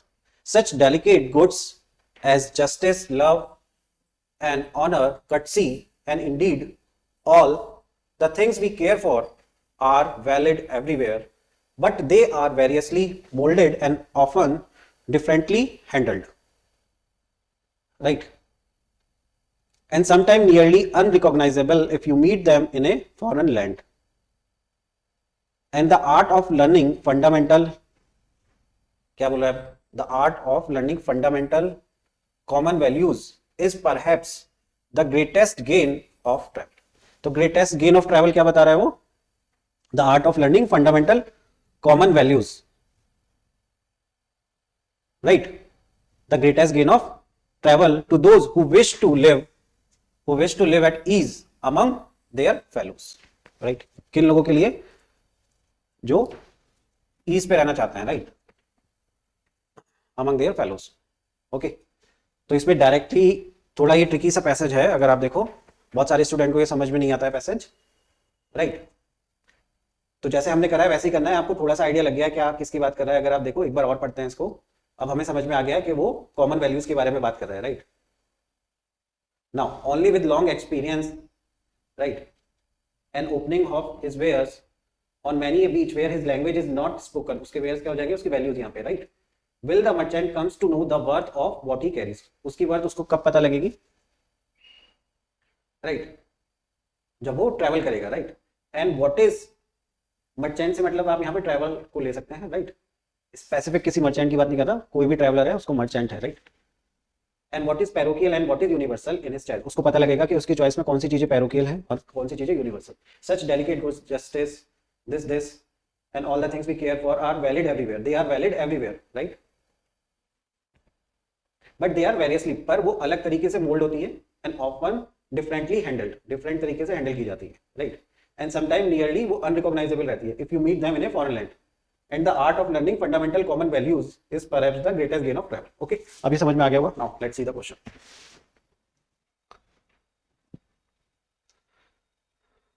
When we meet other people while we travel we learn to differentiate between, किस चीज में डिफरेंशिएट करना सीख जाते हैं? इमेजिनेशन एंड अंडरस्टैंडिंग में डिफरेंशिएट करना सीख जाते हैं. इमेजिनेशन की तो बात नहीं करी है उसने, राइट. तो इन दोनों के डिफरेंशिएट की बात तो नहीं कर रहा है, right. So this is wrong. Now second, communities and nationalities, ऐसे कोई बोल रहा है पैसेज में, ऐसे भी बात नहीं कर रहा है, right. Local values and universal values, so this is correct. वो बात कर रहा है लोकल वैल्यूज की और यूनिवर्सल वैल्यूज की. लोकल का मतलब पैरोकियल वैल्यूज, राइट. तो इसके बारे में तो बात कर रहा है, right. So this is correct. Now fourth is friends and foe, so this is also wrong, right. तो आंसर क्या हो जाएगा? Option C. Now next question देखते हैं, इसी पैसेज पे बेस्ड है. On the next page, this one, with reference to the above passage the following assumption have been made. क्या क्या assumptions हैं? Travel lead to an understanding of human, right. तो अगर आप देखोगे आपको ऐसा लगेगा this is wrong, right. Travel lead to an understanding of humans, right. पर देखो पैसेज में क्या दिया हुआ है कि we will learn the common values. वो कॉमन वैल्यूज से क्या फायदा होगा वो लास्ट में दिया था पैसेज में, जब उसने बोला था दैट इट विल बी, देखो यहां पे here, right. And the art of learning fundamental common values is perhaps the greatest gain of travel, right. Common values आपने सीख ली. To those who wish to live at ease among their fellows, right. इससे क्या फायदा हो रहा है? That they can live at very ease with their fellows. Okay, तो इसकी वजह से क्या हो जाएगा? हमारा ये वाला स्टेटमेंट सही हो जाएगा, right. That travel lead to an understanding of humans, right. Travels की वजह से क्या हो रहा है कि we are getting a good understanding of humans, because common values हैं. आपको जो फाउंडेशनल वैल्यूज हैं वो समझ में आ रही है, right. So this is correct. Now travel help those who wish to learn fundamental common values, ये तो डायरेक्ट ही है, right. Who wish to learn fundamental common values, so this is correct. Now third, a person with long experience in travel can resolve difference among people. अब ये directly passage में नहीं दिया है कि वो डिफरेंस जो है वो रिजॉल्व कर पाएंगे, है ना, जो डिफरेंसेस है अमंग पीपल या कोई कॉन्फ्लिक्ट है उसको रिजॉल्व कर पाएगा जो ट्रैवलर है, ऐसा कोई ऑथर ने बात नहीं करी है, right. So this is out of the scope, right, ऐसा नहीं दिया है. पर अगर आप अपनी कॉमन अंडरस्टैंडिंग से ऐसा सोचोगे कि अगर कोई बंदा घूम रहा है, राइट, ट्रैवल कर रहा है, सो वो कॉन्फ्लिक्ट को रिजॉल्व करा सकता है, डिफरेंसेस को, ऐसा नहीं है, राइट. वो खुद अच्छे से रह सकता है, ये तो पैसेज में लिखा है, राइट, क्योंकि उसको कॉमन वैल्यूज, जो फंडामेंटल कॉमन वैल्यूज है उसके बारे में नॉलेज हो जाएगी. So he can live at very ease, right. पर इसका मतलब ये नहीं कि वो रिजॉल्व करा पाएगा. सो this is wrong, right. So answer क्या हो जाएगा, first and second means option A. Okay, I hope ये आपको समझ में आ गया होगा. थोड़ा ट्रिकी था पैसेज, पर आपको इसी तरीके से सॉल्व करना है. आपको ऑप्शन पढ़ के एलिमिनेट करना है कि कौन सा ऑप्शन नहीं होगा, राइट. ऑप्शन एलिमिनेशन से ही सॉल्व कर पाओगे आप पैसेजेस को. Okay, so now let's see this passage from 2024 paper, right. So this is the passage. On this passage there are two questions, right. So one is about the inference that can be made from the passage, right, and the second is about the assumption. Okay, so now let's read the passage.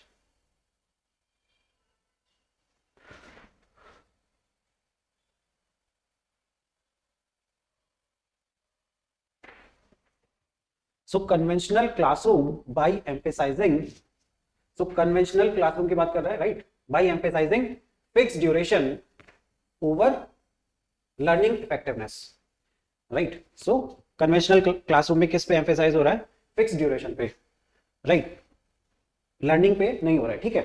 resign themselves to variable outcome. The tyranny of the classroom is that every learner is subjected to the same set of lecture in the same way for the same duration. In the end, if few learners shine, some survive and the rest are left behind. After the fixed duration, the classroom models moves on with not a thought spared for those left behind.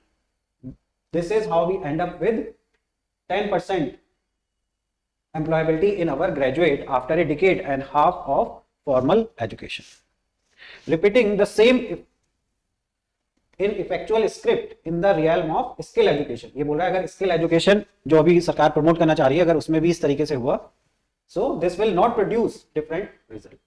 कोई result अलग नहीं आएगा, right. तो वो conventional classroom के बारे में बता रहे हैं कि क्या क्या कमियां हैं, और अगर आप सेम चीज जैसे स्किल एजुकेशन को आजकल गवर्नमेंट प्रमोट कर रही है तो उस चीज में अप्लाई करोगे, then we will get the same result. Okay, now let's read the question, right.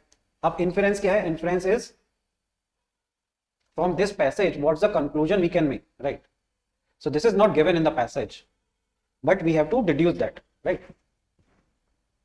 Now first statement, यहाँ पे हमें इन्फ्लुएंस निकालना है, ठीक है. तो फर्स्ट स्टेटमेंट पढ़ते हैं, right. In conventional classroom learning the central goal क्या है, is duration of learning. These are focusing on the duration, right, rather than attainment of competency. So this is correct. ये दिया ही हुआ है कि effectiveness पे फोकस नहीं किया जा रहा है, ड्यूरेशन पे फोकस कर रहे हैं. वो सेम चीज यहाँ पे बोल रहे हैं ना. अटेनमेंट ऑफ कॉम्पिटेंसी का मतलब इफेक्टिवनेस से ही मतलब है, right. So they are focusing on the duration. So this is correct. Now second, conventional classroom encourage one size fit for all approach. This is correct, right. Conventional classroom में उसने बोला है बार बार same way same duration, right. So conventional classroom क्या है, one size fit for all approach का use कर रही है and stamp out all differentiation. और जो स्टूडेंट्स में डिफरेंशिएशन है उस पर फोकस ही नहीं कर रहे हैं, right. So this is also correct. So both are correct. So the answer will be option C, right. This one, both first and second are correct. Okay, now let's see this question. This question is about the assumptions we can make. Assumption is about the belief of the author, right? Author ने कुछ सोच के लिखा है ये passage, तो वो पूछना चाह रहा है कि पैसेज पढ़ के आप बता सकते हो क्या कि उसके क्या क्या assumptions रहे हैं ऐसा आर्गुमेंट करने से, right? तो as the large number of workers in our country are employed in unorganized sector, India does not need to change its present conventional classroom system of education. Right. पर author के tone से क्या पता लग रहा है, author बोलना चाह रहा है कि conventional classroom are not that successful. पर यहाँ पे क्या बोल रहा है कि India does not need to change, right, कि इंडिया को चेंज होने की कोई जरूरत नहीं है. So this is wrong. Author का ऐसा व्यू नहीं है बिल्कुल, right. Now second, even with its present conventional classroom system of education, India produces sufficient, sufficient number बोल रहा है of skilled worker, but यहाँ पे पैसेज में क्या दिया हुआ है कि only 10% employability है, right? So this is not sufficient, right? Skilled worker to fully realize the benefit of demographic dividend. 10% से हम demographic dividend का benefit नहीं ले सकते, right? So this is also wrong. So both assumptions are wrong. So the answer will be neither first nor second. Okay? I hope ये आपको समझ आ गया होगा, right? So now let's see the next passage, right? So this is the next passage. So this is the passage, and on this passage there are two questions being asked. One is about, based on the above passage, the following assumption. One question is about the assumption, and the second is about the central idea of the above passage, right? So now let's read the passage.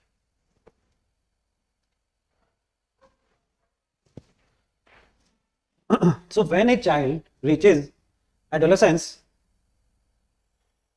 there is apt to be a conflict between the parents and the child, right? So हो सकता है, देखो आपको इसका मतलब ना बताओ, there is apt to be, तो उससे कोई फर्क नहीं पड़ रहा है, आप still you can make sense from this context कि there is a, क्या है, conflict है किसमें, parents and child में. Since the latter consider himself to be by now quite capable of managing his own affairs. Child को लगता है कि now he can manage his own affairs, while the former are filled with parental solicitude, right? किसके, farmer के बारे में, मतलब parents के बारे में बात कर रहा है. while the former are filled with parental solicitude. solicitude का मतलब हो गया है concern, care, right? पर अगर आपको इसका मतलब नहीं भी पता तब भी you should try to make sense from this passage, right? while the former are filled with parental solicitude, which is often a disguise for love of power, right? तो ये क्या बोल रहा है कि जो पेरेंट्स का कंसर्न है ना, ये क्या है, नॉर्मली ये डिस्गाइज है. This is not a concern but this is A love of power. So this is the author is writing, so this is author opinion, right? Now parents consider usually that the various moral problem which arise in adolescence are peculiarly their province, right? Parents को लगता है कि जो moral problem child face कर रहा है वो उनकी रेस्पॉन्सिबिलिटी है, पेरेंट्स की, उसको गाइड करना चाइल्ड को, right? The option they express however are so, ये बोला है जो पेरेंट्स है जो ऑप्शन देते हैं express are so, now this side, right,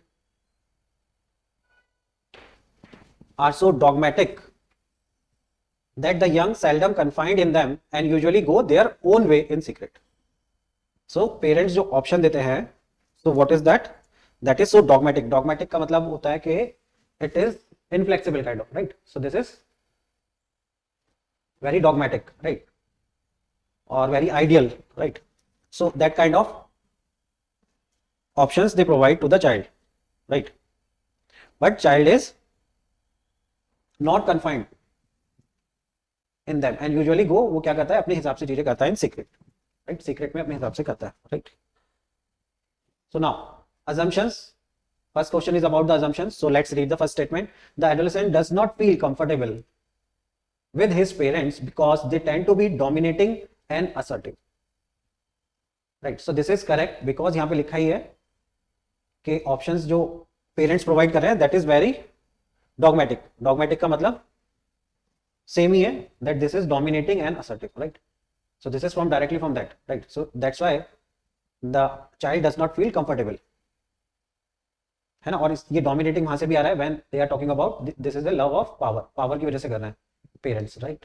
So from there we are getting that they are very assertive and dominating, right? वो चाहते हैं कि जैसे parents बोल रहे हैं child वैसा करे, right? So that's why the child is not feeling comfortable. So this is correct, right? Now second, the adolescent of modern times does not have much respect for parents, right? अब देखो इसमें ये modern times वगैरह अगर आप passage को ध्यान से पढ़ोगे सो यू विल फाइंड कि ऐसा कहीं पे बोला नहीं है कि वो कन्वेंशनल टाइम की बात कर रहा है या मॉडर्न टाइम की बात कर रहा है, पहली बात, right? And this is respect is also not given in the passage, so this is a new concept, right? तो रेस्पेक्ट के भी बारे में ऑथर ने बात नहीं करी है, right? So this is wrong assumptions, right? Respect की बात नहीं कर रहा है कि अगर वो कोई बात उनकी नहीं मान रहा है इसका मतलब ये नहीं है कि वो रेस्पेक्ट नहीं करता, right? So this is wrong, so the answer will be option A. Now let's see the second question. Second question is about the central idea of the passage. Okay, now parents in general may not be of much help when children are on their way to becoming adult, right? So अगर आप देखो this is, ये सही लग रहा है कि they are not in general may not be of much help, वो ज्यादा हेल्प नहीं कर सकते, right? When children are on their way of becoming adult, right? वो ज्यादा हेल्प नहीं कर सकते, ये उसने दिया भी है पैसेज में, राइट. दैट्स वाई वो क्या करते हैं, जो उनको मोरल प्रॉब्लम आ रही है पैसेज में लिखा भी है, राइट, कि पेरेंट्स को क्या लगता है कि दिस इज, जहां पे उसने वो मेंशन किया है that there is peculiarly their province, right. उनको लगता है पेरेंट्स को कि this is our responsibility to solve the moral problem of the child, right. But passage बोल रहा है कि जो वो उसको एडवाइस भी देते हैं वो इतनी डॉगमेटिक होती है, राइट, कि वो अपने आप ही करते हैं अल्टीमेटली, राइट. जो चाइल्ड है अपने आप ही सॉल्व करता है. So this is correct, right, but we will see, because we have to find the best, right, so we will see other options also. When children reach adolescence, involvement of parents in their life is unnecessary. See, this is the extreme word, unnecessary, right. क्यों है unnecessary? कि वो बेकार है उनका, right. ऐसा नहीं है, उसने बोला है कि वो जो ओपिनियन दे रहे हैं, एक तो वो डॉगमेटिक है, राइट, वो वेरी असर्टिव है, हो सकता है कि वो जो ओपिनियन दे रहे हैं वो उतनी असर्टिव ना हो, राइट, थोड़ी फ्लेक्सिबल रहे, so the child will listen to that problem, right. और अननेसेसरी एकदम एक्सट्रीम हो गया कि बिल्कुल भी इन्वॉल्वमेंट नहीं होना चाहिए, right. So this is extreme word, that's why it is wrong, right. Now third, modern day nuclear family are not capable of bringing up children properly. Modern day nuclear family ऐसी कोई बात नहीं करी है passage में, and यहाँ पे not capable बोल रहा है, अगेन एक्सट्रीम वर्ड यूज हो रहा है कि बिल्कुल भी कैपेबल नहीं है. So this is also wrong. Now the next option, in modern society, again modern society की बात कर रहा है, लेकिन पैसेज में ऐसा कोई टाइम पीरियड नहीं दिया है, right. Tend to be stubborn, disobedient and careless, right. तो चाइल्ड के बारे में ऐसा कोई बताया नहीं है उसने कि इस एज में, एडोलेसेंस इस एज में चाइल्ड नॉर्मली स्टबर्न होते हैं, डिसओबीडिएंट होते हैं और केयरलेस होता है, ऐसी कोई पैसेज में बात नहीं करी गई है, right. So this is out of the scope of the passage, so again this is wrong. So answer क्या हो जाएगा, आंसर हो जाएगा this one, right. Parents in general may not be of much help, वो ज्यादा help नहीं कर सकते, राइट, थोड़ी बहुत कर सकते हैं, मच हेल्प का मतलब होता है, right. So answer will be option A.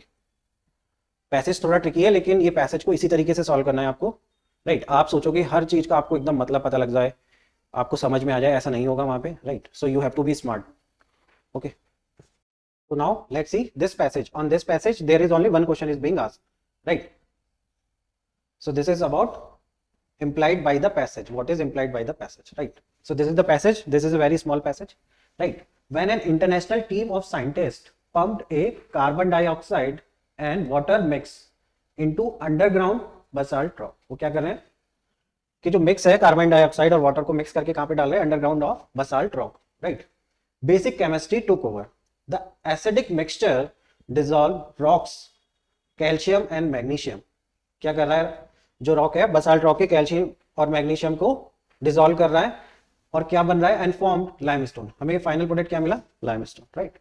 Basically carbon dioxide is converted, basically मतलब इंपॉर्टेंट पॉइंट क्या हुआ,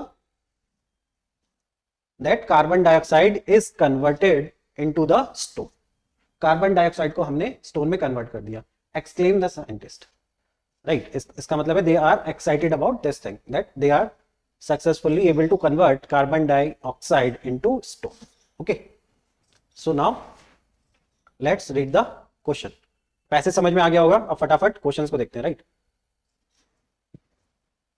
So what is implied by the passage, right. So first, it is a cheap and practical method to produce limestone at commercial level for building purpose, right.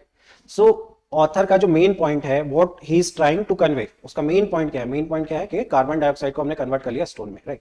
But यहां पे क्या पता लग रहा है, ये बोल रहा है कि लाइमस्टोन है ना, this is a practical method to produce limestone at commercial level for building purpose. Limestone बनाना मेन पर्पस नहीं है, राइट. ऑथर का यहाँ पे पैसेज में limestone is not the main purpose, और ये प्रैक्टिकल होगा या नहीं होगा ये भी we can not say, right. So this is wrong कि कमर्शियल लेवल पे हम लाइमस्टोन प्रोड्यूस कर सकते हैं. ऑथर का ऐसा कोई मतलब नहीं है वहां पे, वो उसका मैसेज अलग है, वो अलग मैसेज कन्वे कर रहा है, राइट.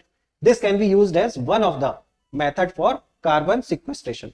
कार्बन सिक्वेस्ट्रेशन में क्या होता है कि जो एटमॉस्फेयर में कार्बन डाइऑक्साइड है उसको हम हटा रहे हैं ताकि ग्लोबल वार्मिंग ना हो, right. So this is correct because यहाँ पे ऑथर क्या कर रहा है, कार्बन डाइऑक्साइड को स्टोन में कन्वर्ट कर रहा है। So this can B one method of carbon sequestration, right. So this is correct. और ऑप्शंस देखते हैं, राइट, क्योंकि हमें बेस्ट चूज करना है हमेशा। देखो हर क्वेश्चन में यूपीएससी बेस्ट लिखता है, तो हो सकता है 2 ऑप्शन या 3 ऑप्शन सारे ही ऑप्शन सही हो, पर हमें उनमें सबसे बेस्ट ऑप्शन क्या है वही सेलेक्ट करना है। Okay, now third option, basalt rock can be made a good source of calcium and magnesium mineral by this method, right। तो basalt rock का ही कैल्शियम और मैग्नीशियम को यूज करके हम लाइमस्टोन बना रहे हैं, राइट। यहाँ पे जस्ट उसका अपोजिट बोल रहा है कि basalt rock can be made a good source, right। so this is just the opposite and this is also not the main point, so this is also wrong, right। तो यहाँ पे हमें calcium और magnesium का basalt rock अच्छा source है नहीं है, he is not talking about that, right। Now, fourth option, good rock dissolving acid can be produced by mixing carbon dioxide and water. अब देखो, this is a trivial information they are talking about. वो ना वो mixture की बात कर रहा है, राइट है ऑप्शन में। वो बोल रहे हैं कि जब हमने मिक्स किया है कार्बन डाइऑक्साइड और वाटर को, तो वो गुड है और बैड है, रॉक डिसॉल्विंग एसिड बना है, राइट। ये नहीं पता है हमें, राइट। और acid is not important here, right. Scientist are excited about that they are able to successfully convert carbon dioxide into stone, so this is not the main point, right। and this is also wrong because acid के बारे में बात कर रहे हैं। अगर उसने एक basalt rock को dissolve कर दिया, इसका मतलब ये नहीं है कि वो अच्छा acid है, right। so this is also wrong, so the answer will be option B। okay, so now let's see the next passage।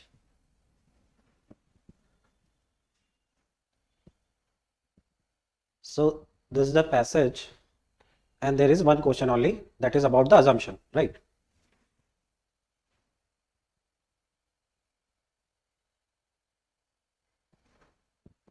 so the question is about the assumption, so we have to find the assumption। so this is the passage।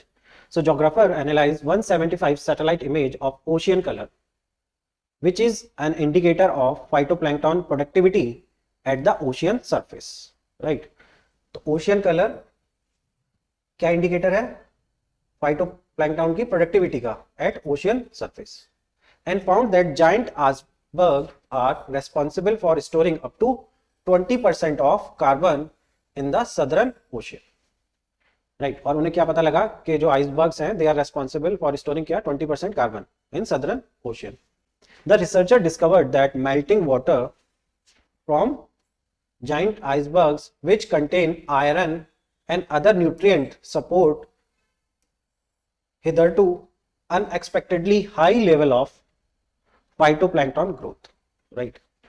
तो iceberg अगर melt होगा तो उससे क्या होगा, it contain iron and other nutrient, उससे क्या होगा, बहुत ज्यादा ग्रोथ होगा फाइटोप्लैंक्टन का, right. So this is the passage. Now let's see the question.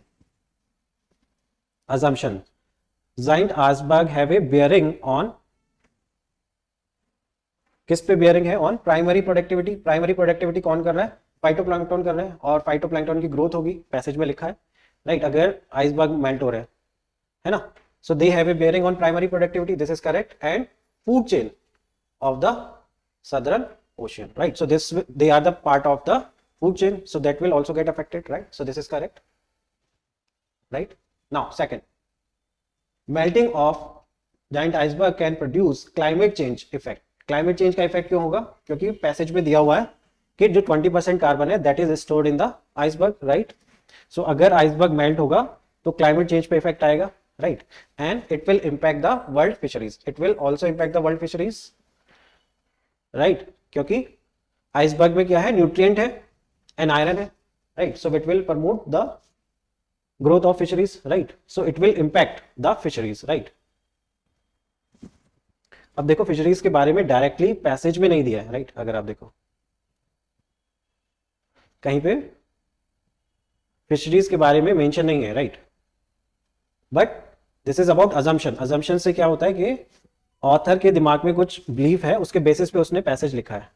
तो क्या ऑथर के दिमाग में ऐसा कुछ होगा कि अगर आइसबर्ग मेल्ट होगा तो क्लाइमेट चेंज पे इफेक्ट आएगा and it will impact the world fisheries? हाँ, ये होगा बिल्कुल, राइट, क्योंकि अगर आइसबर्ग मेल्ट होंगे so it will affect the fisheries also, right, and the climate change, because उसने मेंशन किया है कि they are storing the carbon, right. So both are correct, so the answer will be option C, both first and second are correct, okay.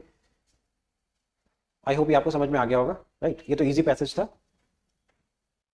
So now let's see the next passage. So this is the next passage, and on this passage there is only one question, this one 53, right? So it is asking about the most logical, rational, practical message conveyed by the passage, right? So now let's read the passage.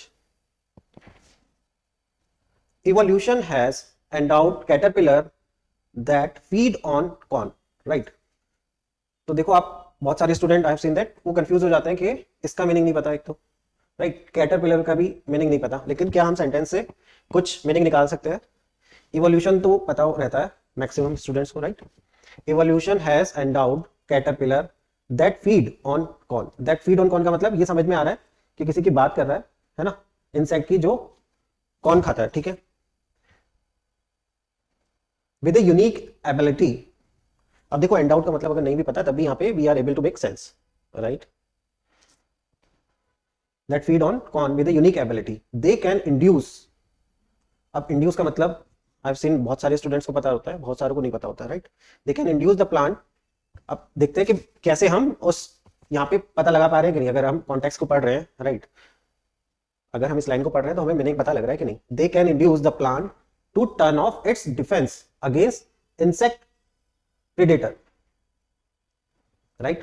तो क्या कर रहा है? Induce कर रहा है मतलब convince कर रहा है, right? Kind of. They can induce the plant to turn off it defence, है ना? तो प्लांट क्या कर रहे हैं? अपना जो डिफेंस है उसको क्लोज कर रहे हैं, right? Against insect predator, right? Insect के अगेंस्ट जो एक प्लांट का मैकेनिज्म होता है, डिफेंस मैकेनिज्म, उसको क्लोज कर रहे हैं, है ना? ये एबिलिटी किस पे है? कैटरपिलर में, कि वो प्लांट को ना क्या कर सकते हैं? कन्विंस कर सकते हैं कि आप अपना जो डिफेंस मैकेनिज्म है उसको शट डाउन कर दो, राइट? उससे क्या फायदा होगा? This help caterpillar to eat more and grow faster. उससे क्या होगा? वो बहुत इजीली बहुत सारा खा सकते हैं और बहुत जल्दी ग्रो करेंगे, ठीक है? The agent that causes this effect is the caterpillar faces और फ्रास, राइट? अब फेसिस तो पता होगा, right? It's like the shit of the caterpillar, right? The agent that cause this effect is the caterpillar faces और France. The find could throw new light on compound associated with plant response to pathogens like fungi और bacteria. तो last में हमें क्या बता रहा है last line, कि इस चीज से हमें क्या पता लगेगा? It will give the new light, मतलब ये एक काइंड ऑफ न्यू रिसर्च है, इससे हमें न्यू लाइट मिलेगी, एक नई डायरेक्शन मिलेगी about the compound associated with plant response to pathogen. Pathogen जैसे कि फंगई और बैक्टीरिया का, राइट? नाउ अब क्वेश्चन देखते हैं. आई गेस ये आपको पैसेज बहुत अच्छे से समझ आ गया होगा, right? So what's the message he's trying to convey, right? The farmer can use caterpillar, right? ये बोल रहा है farmer can use caterpillar to feed on weed in their crop field plantation, right? बोल रहा है farmers क्या कर सकते हैं? can use करते हैं caterpillar को, right? to feed on weed in their crop field. अब यहाँ पे caterpillar का use बता रहा है ना, कि farmer use कर सकते हैं caterpillar को so that they can feed on weed. पर research is not about that, passage is not about that. Passage किसके बारे में? कि हमें कंपाउंड्स के बारे में पता लगेगा, राइट? जिनकी वजह से क्या हो रहा है? प्लांट्स का रेस्पॉन्स कौन कौन से कंपाउंड पे आ रहा है, right? So this is wrong, right? Now second, this finding can help in the development of clinically useful anti microbial compound, right? अब ये मैंने देखा है ज्यादातर स्टूडेंट इसको सही कर देते हैं because this looks the good one, right? पर देखो यहाँ पे एंटी माइक्रोबियल कंपाउंड आ रहा है पहली बात तो, और सबसे बड़ी बात यहाँ पे क्लिनिकली आ रहा है. क्लिनिकली नॉर्मली यूज होता है किसके लिए? ह्यूमंस के लिए होता है, राइट? यहाँ पे हम प्लांट्स की बात कर रहे हैं, राइट? तो हम अपनी रिसर्च को क्या कर रहे हैं? जो प्लांट की रिसर्च है उसको, मतलब इस passage is talking about the plant, right? पर यहाँ पे हम क्या कर रहे हैं? अगर हम इसको इस ऑप्शंस को सही करते हैं कि हम उस रिसर्च को ह्यूमन तक लेके जा रहे हैं, राइट? तो ऐसा तो पैसेज में तो मेंशन नहीं है बिल्कुल भी, right? So this is wrong, right? तो ये गलत हो गया, मैंने समझा दिया आपको क्यों गलत है, right? Now, this finding can help in the development of organic, ecologically sustainable pesticide, right? So this is correct, right? क्यों? क्योंकि इस फाइंडिंग से हेल्प मिल सकती है. किस चीज में हेल्प मिल सकती है? पेस्टिसाइड को डेवलप करने में. हाँ, ये तो बिल्कुल सही है, राइट? क्योंकि उसकी वजह से क्या हो रहा है? उस एजेंट की वजह से, राइट? जो कैटरपिलर का फेसिस है उसकी वजह से क्या हो रहा है कि जो प्लांट का डिफेंस सिस्टम है वो काम करना बंद कर देता है. हाँ, ये हमें पता लग गया. तो हम ऐसा कोई पेस्टिसाइड बना सकते हैं, राइट? जिससे हम प्लांट को सेव कर सकते हैं, राइट? अदरवाइज क्या होगा? कैटरपिलर उस पूरे प्लांट को खत्म कर देगा. Okay, so this is correct. We can develop the pesticide. Right. If we know के how the immune system of plant is working, then we can make a pesticide. So this is correct. देखते हैं next option भी देखते हैं. Caterpillar can be genetically modified to be predator of the other plant pest. Right. ये बोल रहा है कि कैटरपिलर को, देखो यहाँ पे मैं आपको ये भी बता रहा हूँ कि और ऑप्शंस क्यों गलत है. आपको ये समझ में आना चाहिए कि व्हाई दिस ऑप्शन, ये वाला ऑप्शन क्यों सही नहीं होगा, या ये वाला ऑप्शन क्यों गलत है. राइट. ये वाला ऑप्शन क्यों गलत है, क्योंकि देखो एग्जाम में आपको क्या करना है, आपको यही फाइंड आउट करना है कि चारों ऑप्शंस में से कौन सा ऑप्शन गलत है और कौन सा सही है. राइट. तो आप जब गलत को आपने मार्क कर दिया हमें, तभी हमें सही पता लगेगा. राइट. तो आपको पता होना चाहिए ये वाला ऑप्शन क्यों नहीं होगा. This is very important. Otherwise अगर आप किसी ऑप्शन के बारे में ये नहीं बोल पा रहे कि ये क्यों गलत होगा, तब आप सही का आंसर नहीं बता सकते. Right. This not a GS paper. Okay. So caterpillar can be genetically modified to be predator of the other plant pest. अब देखो कैटरपिलर अभी तक क्या कर रहा था, कैटरपिलर किसको फीड कर रहा था, इज फीडिंग ऑन प्लांट्स. पर यहाँ पे क्या बोल रहा है कि उसको हम जेनेटिकली मॉडिफाइड कर सकते हैं, है ना, to be the predator of the other plant pest. Right. So that वो जो अदर प्लांट के पेस्ट है उनको ईट करने लगे. राइट. तो ये तो ऐसा पैसेज में कहीं मेंशन भी नहीं है, और ये बहुत ज्यादा आप जो आर्गुमेंट दिया है उसको बहुत ज्यादा स्ट्रेच कर रहे हो. राइट. क्योंकि द मैसेज और द जो पैसेज है उसका कोर क्या है कि हमें कंपाउंड का पता लगेगा. ठीक है. तो ये ऐसा कुछ भी नहीं है कि हम कैटरपिलर को जेनेटिकली मॉडिफाइड कर लेंगे and then we will use it as a predator. Right. उसको प्रीडेटर की तरह यूज करेंगे, है ना, ताकि वो किसको खाएगा, आप जो और पेस्ट हैं उनको खाएगा. राइट. आप समझ लो क्या बोलना चाह रहा है ये line. So this is all together wrong. अभी तक ये प्लांट को खा रहा था, अभी बोल रहे हैं कि ये पेस्ट को खाएगा, इसको हम ऐसे मॉडिफाइड कर देंगे. समझ लो कि ये कितना गलत है स्टेटमेंट. राइट. तो आंसर क्या हो जाएगा, option C. Right. Okay. I guess ये समझ में आ गया होगा आप लोगों को. Now let's see this passage. On this passage there is only one question, and the question is about the crux. We have to find the crux of the passage. Right. So let's first read the passage, है ना. In a robust democracy, reality, howsoever inconvenient it may be, finds its expression both in the speech of political leader, right, and the other social form of assertion. Right. Robust democracy में क्या होता है, जो reality है ना, कितनी भी inconvenient हो, it find its expression in the speech of political leader and other social form of assertion. The existence of the real को कैसा होना चाहिए, has to be transparent both through its circulation in and by the media as well as its argumentative articulation in deliberative democracy. Right. Circulation में और argumentative articulation में. Right. It should be transparent.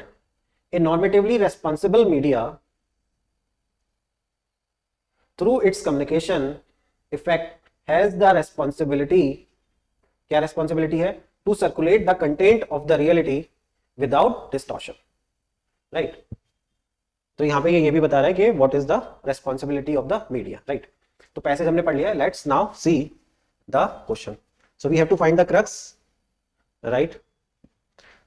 तो first option देखते हैं. First option is responsible media should not distort the real in an ideal democracy. So देखो ये तो बिल्कुल सही है, जो लास्ट लाइन है वही है, that responsible media should not distort the reality. ये बिल्कुल सही है, इन an ideal democracy. Right. I have seen many student, वो उनको लगता है कि passage is talking about the robust democracy, but in the option this is given ideal democracy, है ना. तो ये एग्जामिनर ने जानबूझ के दिया. राइट. अगर आप देखो सारे ऑप्शंस में, है ना, आइडियल डेमोक्रेसी की बात कर रहा है वो. यहाँ भी आइडियल डेमोक्रेसी है. राइट. यहाँ भी आइडियल डेमोक्रेसी है और यहाँ भी आइडियल डेमोक्रेसी है. राइट. तो आपको ये समझ आना चाहिए कि ये आइडियल डेमोक्रेसी को तो आपको इतना कंसीडर ही नहीं करना है. राइट. ये सारे ऑप्शंस में ही आ रहा है. एंड रॉबस्ट डेमोक्रेसी और आइडियल डेमोक्रेसी क्या है, रॉबस्ट का मतलब आप क्या एज्यूम करोगे कि this is a strong democracy, तो आइडियल डेमोक्रेसी भी तो स्ट्रॉन्ग डेमोक्रेसी होगी. राइट. तो both are same thing actually. तो आपको कंफ्यूज नहीं होना यहाँ पे. ओके. ठीक है. सो ये ऑप्शन सही है बिल्कुल. राइट. पर हम और ऑप्शंस देखेंगे because we have to find the best one. Right. Now second, fake news seems inherent in the life of an ideal democracy. ये बोल रहा है फेक न्यूज तो होगी, है ना, आइडियल डेमोक्रेसी में. राइट. पर पैसेज क्या बोल रहा है, पैसेज तो बोल रहा है कि फेक न्यूज नहीं होना चाहिए. राइट. अपोजिट बोल रहा है उसका, और ये बोल रहा है ये तो होगा ही आइडियल डेमोक्रेसी में. So this is wrong. Now third, there should not be any kind of restriction. See, जब भी ऐसा वर्ड आता है ना, एनी काइंड, एनी मतलब वो बोल रहा है कि किसी भी तरह का कोई रेस्ट्रिक्शन नहीं होना चाहिए on the freedom of expression in an ideal democracy. Right. But अगर आप देखो पैसेज में कहीं ऐसा बोला है कि किसी भी तरह का रेस्ट्रिक्शंस नहीं होना चाहिए, पैसेज में ऐसा कहीं नहीं बोल रहा. ये पैसेज में ये बोल रहा है रियलिटी के बारे में, right, he is not saying any, right, कि जो रियलिटी है that should not be distorted, but ये ऐसा नहीं बोल रहा है पैसेज कहीं भी, there should not be any kind of restrictions on the freedom of expression in an ideal democracy. तो इसमें ये एक्सट्रीम वर्ड को यूज कर रहा है एनी यहाँ पे, मतलब किसी भी तरह का रेस्ट्रिक्शन नहीं होना चाहिए किसी भी चीज पे, राइट।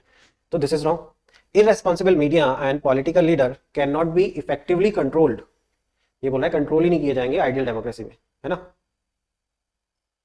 कि उनको हम कंट्रोल नहीं कर पाएंगे आइडियल डेमोक्रेसी में। और पैसेज क्या बोल रहा है, वो यही बता रहा है कि क्या होना चाहिए, राइट, आइडियल डेमोक्रेसी कैसी होगी, राइट। सो मीडिया क्या करेगा, मीडिया विल बी रेस्पॉन्सिबल, ये उसका अपोजिट बोल रहा है। So this is also wrong. So answer क्या हो जाएगा, answer will be option A, right. I hope ये समझ में आ गया होगा, फोर्थ वाला समझ में आ गया, राइट। वो बोल रहा है ऐसे कंट्रोल ही नहीं होंगे आइडियल डेमोक्रेसी में, तो ऐसा पैसेज ने बोला भी नहीं है, और जो पैसेज बोल रहा है उसका जस्ट अपोजिट है, क्योंकि वो वहां पे पैसेज क्या बोल रहा है, पैसेज बोल रहा है कि जो यहाँ पे देखो लिखा है मीडिया के बारे में क्या लिखा है, has the responsibility to circulate content of reality without distortion, है ना, मीडिया ऐसे वर्क करेगा, और ये बोला है कि मीडिया को हम कंट्रोल ही नहीं कर सकते, right. So this is wrong, है ना, जो पैसेज में ऑथर बोल रहा है उससे मैच नहीं कर रहा है बिल्कुल भी, ठीक है, अपोजिट है उसके, ओके। आई होप ये आपको समझ आ गया होगा। Now let's see the next passage.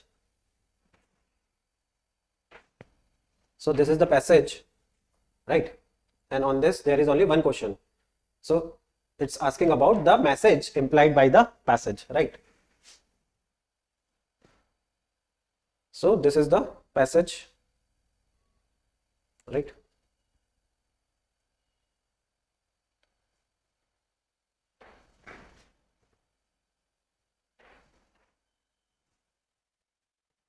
Nowadays there is a growing trend to use, nowadays की बात कर रहा है, क्या ट्रेंड है nowadays, to use interconnected home devices. As consumer increasingly network their homes, the connected home device manufacturer and service provider, right. So manufacturer and service provider will seek to overcome thin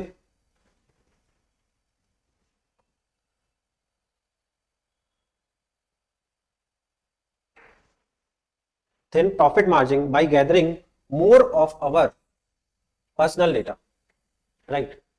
तो वो दोनों क्या करेंगे, device manufacturer और service provider, right, to overcome the thin profit margin by gathering more of our personal data with और without our agreement, चाहे हम agreement sign करें या ना करें, right.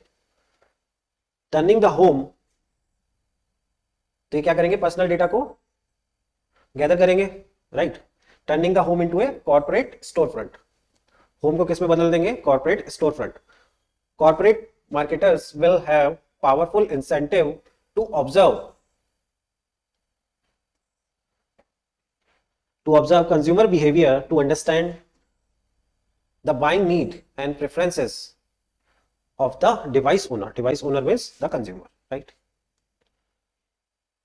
So they are having a corporate marketer will have powerful incentive to observe consumer behavior to understand the buying need and preferences of device owner, right. तो ये passage से हमें क्या समझ में आ रहा है, ऑथर क्या बात करना चाह रहा है, वो बात कर रहा है होम डिवाइसेस के बारे में, राइट। फिर बता रहा है वो कि जो होंगे मैन्युफैक्चरर, राइट, और सर्विस प्रोवाइडर वो क्या करेंगे कि जो हमारा पर्सनल डेटा है उसको गैदर करेंगे, राइट, और होम को किस में बना देंगे, कॉर्पोरेट स्टोर फ्रंट बना देंगे, राइट। क्योंकि कॉर्पोरेट मार्केटर्स जो हैं they have incentive to observe, वो क्या चाहते हैं कि हम कंज्यूमर का बिहेवियर को ऑब्जर्व करके ये पता लगाएं कि कंज्यूमर की बाइंग नीड्स क्या है, उसकी प्रेफरेंसेस क्या है, right. So this is the passage, okay. Now let's see the options, right. Question देखते हैं फिर ऑप्शंस देखते हैं। क्वेश्चंस क्या है, question is about the message implied by the passage, right. Implied, so implied means it is not directly given, right. So it is like a conclusion we can make out of this passage, okay. Now first, knowledge of consumer behavior lead to more capital expenditure in manufacturing sector. ये पहला option बोल रहा है कि अगर consumer का हमें behaviour पता होगा, है ना, तो उससे क्या होगा, कैपिटल एक्सपेंडिचर होगा किसमें, मैन्युफैक्चरिंग सेक्टर में, राइट। तो पैसेज ने कुछ मैन्युफैक्चरिंग सेक्टर या ऐसी कोई बात करी है कि कंज्यूमर का बिहेवियर से हमें वो बेनिफिट की बात कर रहा है, कुछ नहीं, है ना। ऑथर ऐसी बात नहीं कर रहा है, ऑथर तो ये बोल रहा है कि आप जो कंज्यूमर का है वो पर्सनल डेटा को they will gather, right. Knowledge of consumer behaviour stimulate the growth of commerce and trade and thus help in the overall economic development of the country. Right तो यहाँ पे भी ये बेनिफिट की बात कर रहा है कि अगर कंज्यूमर के बिहेवियर का हमें पता है तो उससे क्या होगा कि कॉमर्स और ट्रेड में फायदा होगा, जिससे क्या होगा कि ओवरऑल इकोनॉमिक डेवलपमेंट में। आप देख लो ऑप्शंस क्या क्या दिए हुए हैं, राइट। ऑप्शंस उसके पॉजिटिव में दिए हुए हैं कि अगर हमारे पास नॉलेज है कंज्यूमर बिहेवियर का तो उससे क्या फायदा होगा। पैसे जैसा कोई बात नहीं कर रहा है ना। Interconnected device gives a lot of comfort to home users and improve the overall quality of life, right? तो अगेन अगर आप देखो यहाँ पे ये उसका बेनिफिट बता रहा है इंटरकनेक्टेड डिवाइस का, पर पैसेज में ऐसा कुछ मेंशन नहीं है। Passage is talking about the concern, right. क्या कंसर्न हो रहा है? पैसेज ने बताया कि जो घर है वो क्या बन जाएगा, स्टोर फ्रंट बन जाएगा, राइट। कॉर्पोरेट स्टोर फ्रंट बन जाएगा, राइट। पर यहाँ पे ये क्या बोल रहा है कि overall quality of life will improve, है ना। ऐसा कुछ पैसेज में बिल्कुल भी नहीं दिया है और जस्ट अपोजिट है जो उसका कंसर्न है ऑथर का, राइट। नाउ फोर्थ देखते हैं, interconnected device can be at security risk and home user may have privacy risk, right. तो देखो यही ऑप्शन सही है क्योंकि हमारे तीन तो गलत हो गए, तो यही ऑप्शन सही है। ये ऑप्शन क्यों सही है, राइट। तो पहली बात तो ये that they can be at security risk, right. Security risk क्या होगा क्योंकि आपका जो डेटा है, हाँ, हमारा जो डेटा उसने दिया, our data they are collecting, so we are at risk, right. हमारी सिक्योरिटी विल रिस्क पे आ जाएगी अगर सारा का सारा डेटा वो हमारा गैदर करेंगे और उसको यूज कर रहे हैं, राइट। और प्राइवेसी रिस्क भी है, राइट, क्योंकि हमारा जो पर्सनल डेटा है वो उनके पास जा रहा है। Okay, so the answer will be option D. Now let's see the next passage. So this is the next passage, and on in this passage there is a one question is being asked, that is about the crux. वो next page पे है, right? So first of all let's see the passage, right? So green growth. So they are talking about the green growth. Green growth involve rethinking growth strategy with regard to the impact on environmental sustainability and impact किस पे आ रहा है, right? ये क्या बोल रहा है, rethink करना चाहिए हमें क्या, ग्रोथ स्ट्रेटेजी को, with regard to the impact on environmental sustainability and the environmental resource available to the poor and vulnerable group, right?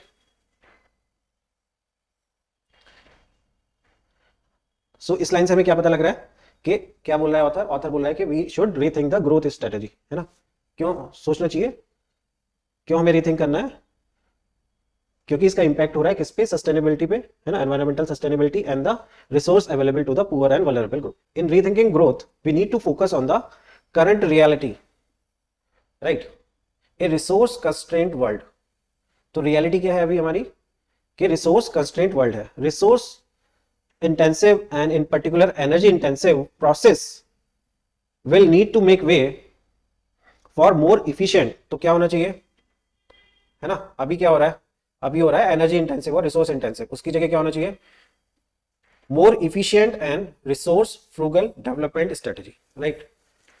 तो efficient and resource frugal development strategy. अब ये फ्रूगल का मीनिंग आपको नहीं पता, देखो वोकैबुलरी थोड़ी अच्छी होगी तो बहुत फायदा होता है, राइट। अदरवाइज आप यहाँ पे अटक जाओगे, आपको लगेगा ये पता नहीं क्या है, इसका मतलब क्या बोलना चाह रहा है, right. Resource frugal development strategy, right. If we are to avoid an, अगर हमें क्या करना है, वी आर टू अवॉइड, क्या अवॉइड करना है, economic dead, economic dead and और a world in which only a small elite is able to enjoy affluence in the midst of a sea of poverty, right. तो क्या क्या problem बताई उसने, dead and हो जाएगा एक तो, डेड एंड और ए वर्ल्ड इन विच, जिसमें कुछ लोग ही होंगे affluent, right. Now what is the crux of the passage, right. So let's read the options.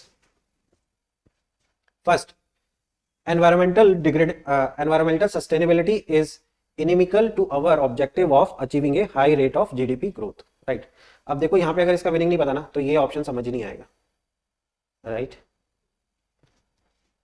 inimical, right, so it is like environmental sustainability is harmful, right, इसका मतलब होता है harmful or the opposite, right। so this is inimical to our objective of achieving a high rate of GDP growth, right। तो ये opposite है उसके, नहीं opposite नहीं है, passage is about talking about the green growth only, right. So this is एकदम से wrong हो गया बिकॉज एनवायरमेंटल सस्टेनेबिलिटी उसके अपोजिट नहीं है, राइट। यहाँ पे क्या बोल रहा है कि दीज आर अपोजिट एक्चुअली, और दीज आर सस्टेनेबिलिटी हार्मफुल है ग्रोथ के लिए, राइट? ऐसा नहीं है बिल्कुल भी, right? Now poverty eradication is not possible, right? ये देखो एक्सट्रीम वर्ड का यूज हो रहा है यहाँ पे कि पॉवर्टी इरेडिकेशन नहीं पॉसिबल है without a rapid economic growth and consequent environmental degradation. अगर पॉवर्टी को इरेडिकेट करना है, राइट, तो रैपिड इकोनॉमिक ग्रोथ करना पड़ेगा और एनवायरमेंटल डिग्रेडेशन होगा। पैसे जैसा कुछ नहीं बोल रहा है, राइट? पैसेज तो इसका उल्टा बोल रहा है, राइट, कि हमें अपनी जो ग्रोथ स्ट्रेटेजी है उनको चेंज करना चाहिए, right? Now third, maintaining high environmental standard is now A prerequisite for achieving a steady, sufficient and inclusive growth. So high environmental standard होना चाहिए, this is a prerequisite, right? prerequisite होना चाहिए, उसने बोला है जब वो बात कर रहा है पैसेज कि हमें ग्रोथ स्ट्रेटेजी को चेंज करना है, right? Maintaining high, option C को पढ़ रहे हैं हम लोग, maintaining high environmental standard is now prerequisite, right, for achieving a steady sufficient and inclusive. Inclusive growth कब होगा? देखिए बोल रहा है कि अगर हम फॉलो नहीं करेंगे तो क्या होगा, there will be few people who will be rich, right? और यहाँ पे ये बोला है इंक्लूसिव ग्रोथ होगी, right? So this is correct. Passage यही बोलना चाह रहा है, ऑथर यही बोल रहा है कि अगर हमने अपनी ग्रोथ स्ट्रेटेजी को चेंज नहीं करेंगे तो क्या होगा, there will be very few people who will be rich, right? वो क्या चाह रहा है, ऑथर क्या चाह रहा है? ऑथर चाह रहा है कि there should be inclusive growth, right? So this is correct. Option D देखते हैं, with large population, rampant poverty and limited resource of today's world, environmental degradation cannot be prevented, right? अगर आप देखो ये बहुत ज्यादा एक्सट्रीम वर्ड है कि environmental degradation को हम प्रिवेंट नहीं कर सकते, and inequalities are inevitable, inequality भी होगी और environmental degradation भी होगा, पैसेज जैसे बोला। this is very negative argument here, है ना? ये ऑप्शन डी, ऐसा पैसेज ने नहीं बोला है, पैसेज तो उल्टा बोल रहा है, पैसेज तो बोल रहा है कि we need to rethink the growth strategy so that we can overcome these issues, right? Environmental degradation or inequality. Okay, so answer क्या हो जाएगा? Option C. Option C will be the correct answer choice. So now let's see the next passage. So this is the passage, and on this passage there is only one question. The question is about the message conveyed by the above passage. So what is the message the passage is conveying, right? So this is the passage. So let's read the passage. Unlike religion and science, poetry does not posit or expect any belief in absolute truth, right? So religion और science believe करते हैं किस पे? absolute truth पे, and poetry does not expect any belief in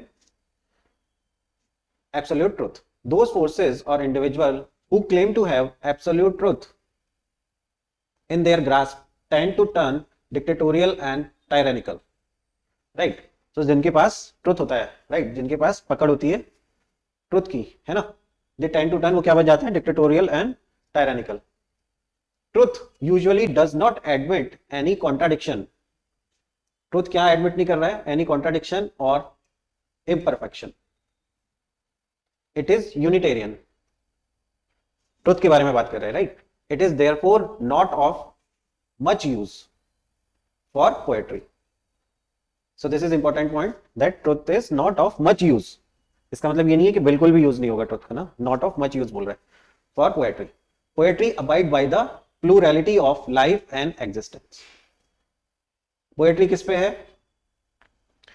ना? This is very important line that poetry abide by the plurality of life and existence. Perhaps poetry follow reality. किसको follow करती है poetry? Reality को, which is plural, anachronistic, full of contradiction, right? So poetry is focusing on reality, right? Against the tyranny of truth, poetry remain a partition of democratic reality, right? poetry किस पे focus कर रही है? Democratic reality पे, right? Against the arrogance of power, right? Against the arrogance of power, wealth and hierarchy, poetry proposes both. Poetry क्या propose कर रही है? Humility and defines, right? Defines का क्या मतलब होता है? डिफाइंस का मतलब होता है लाइक जैसे कि अविज्ञा करना किसी चीज की, है ना, resistance. Okay, so that is the defiance. Okay, now let's see the question. Now this is the question, so we have to find the message conveyed by the passage. Now first option क्या है? It is the poetry not science और religion which recognize and accept imperfection in human, right? तो passage में ये तो दिया है that poetry imperfection को, मतलब ट्रुथ नहीं करता इम्परफेक्शन और कॉन्ट्राडिक्शन को ना, पैसेज में दिया डायरेक्टली, राइट। सो इसका मतलब पोएट्री करती है, राइट, क्योंकि साइंस और रिलीजन तो नहीं करेंगे, क्योंकि साइंस और religion focusing on truth, right, but poetry accept करती है इम्परफेक्शन को, right. So this is correct, but क्या ये मेन पॉइंट है ऑथर का, right. So this is correct, right, but this is not the main point, okay. Main point क्या है, वो पोएट्री के बारे में बात कर रहा है कि पोएट्री क्या क्या करती है, राइट, बट ये यहाँ पे क्या बोल रहा है कि poetry accept imperfection, this is not the main point, right. So this is correct, but this is not the main point, okay. Now second, truth is revealed through science or religion and poetry is anathema to truth, right। इसका anathema अगर आपको word नहीं पता होगा यहाँ पे, this is ज्यादा लोगों को नहीं पता होगा तो ये गलत हो जाएगा, राइट, क्योंकि यहाँ पे हम पता नहीं कर पाएंगे ये सही हो गया या नहीं, because truth is revealed through science और religion, this is correct, and poetry is anathema to truth, इसका मतलब है अपोजिट टू ट्रुथ, राइट। ऐसा नहीं है, पोएट्री अपोज में नहीं है, उसने बोला is not of much use, right. So this is wrong. Now third option देखते हैं, poetry is romantic, imaginary and is about feeling, whereas science and religion are about truth। so ये तो सही है, science and religion are about truth, but passage में क्या दिया हुआ है, that poetry focuses on the reality, right, but यहाँ पे क्या बोल रहा है, यहाँ पे बोल रहा है poetry is romantic and imaginary, right, and is about feeling। ऐसा तो कुछ नहीं है, these are the new concept introduced in this option, right। so ऐसा passage में बिल्कुल कहीं बात नहीं करी है, so this is wrong। now last देखते हैं, in a world of violence, tyranny, bigotry, poetry is a form of dynamic resistance, right। so poetry क्या है, is a form of dynamic resistance। so अगर आप देखो ये लास्ट लाइन जो दी हुई है पैसेज में, उससे बिल्कुल मैच हो रहा है, राइट। यहाँ पे दिया है, against the arrogance of power, wealth and hierarchy, poetry proposes both humility and defiance, right। तो in a world of violence, tyranny and bigotry, poetry क्या प्रपोज कर रही है, resistance. So this is correct, right. So this option is correct and this is the main argument of the author, right. तो अगर आप देखो last में जो यहाँ पे ऑथर ने डिस्कस किया है, against the tyranny of truth, right, poetry remain a partition of democratic reality. So these are the main argument और the concluding point the author want to convey, right, कि poetry क्या कर रही है, right, poetry का role बता रहा है in society, right। so this is here only, in a world of violence, tyranny and this one। so option D is the correct answer choice, right। ये थोड़ा ट्रिकी था, टफ था even, तो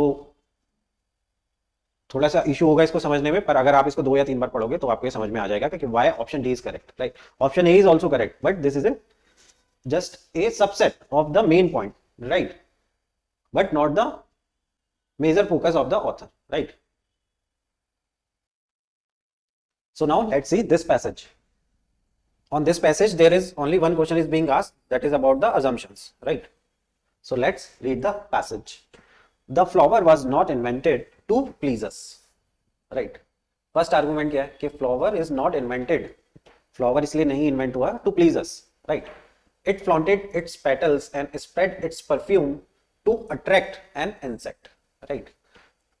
flower के बारे में बोल रहा है कि वो अपने पेटल्स को फ्लॉन्ट करता है और स्प्रेड इट्स परफ्यूम क्यों करता है, to attract an insect. The insect carries the pollen from flower to flower so that the pollen is not carried away by wind and thus not wasted, right। now what we call a flower's beauty is merely a byproduct। flowers की beauty क्या है, is a byproduct and human invention। the perfume is not there to please us। जो flower का perfume है वो इसलिए नहीं है कि हम लोगों को प्लीज करने के लिए है, it pleases us because it is there, right. जो फ्लावर का परफ्यूम है वो क्या है, हम लोगों को क्या करने के लिए नहीं है, प्लीज करने के लिए नहीं है, राइट। वो किसको प्लीज करने के लिए है, राइट, इंसेक्ट को। यहाँ पे लिखा है ना perfume, okay. It pleases us because it is there and we have been condition to it, right. Condition का मतलब है we have learn, right, condition to it, right. Now let's see the question. So we have to find the assumptions। so these are the two statement, right। first statement क्या है, assumption क्या है, जिसपे what is the assumption, assumption is something जिसपे author believe कर रहा है और जो सोच के उसने पैसेज को लिखा है, right. assumption is something which is taken granted, right। now the author of the passage believe that flower are creation of nature's luxury, right.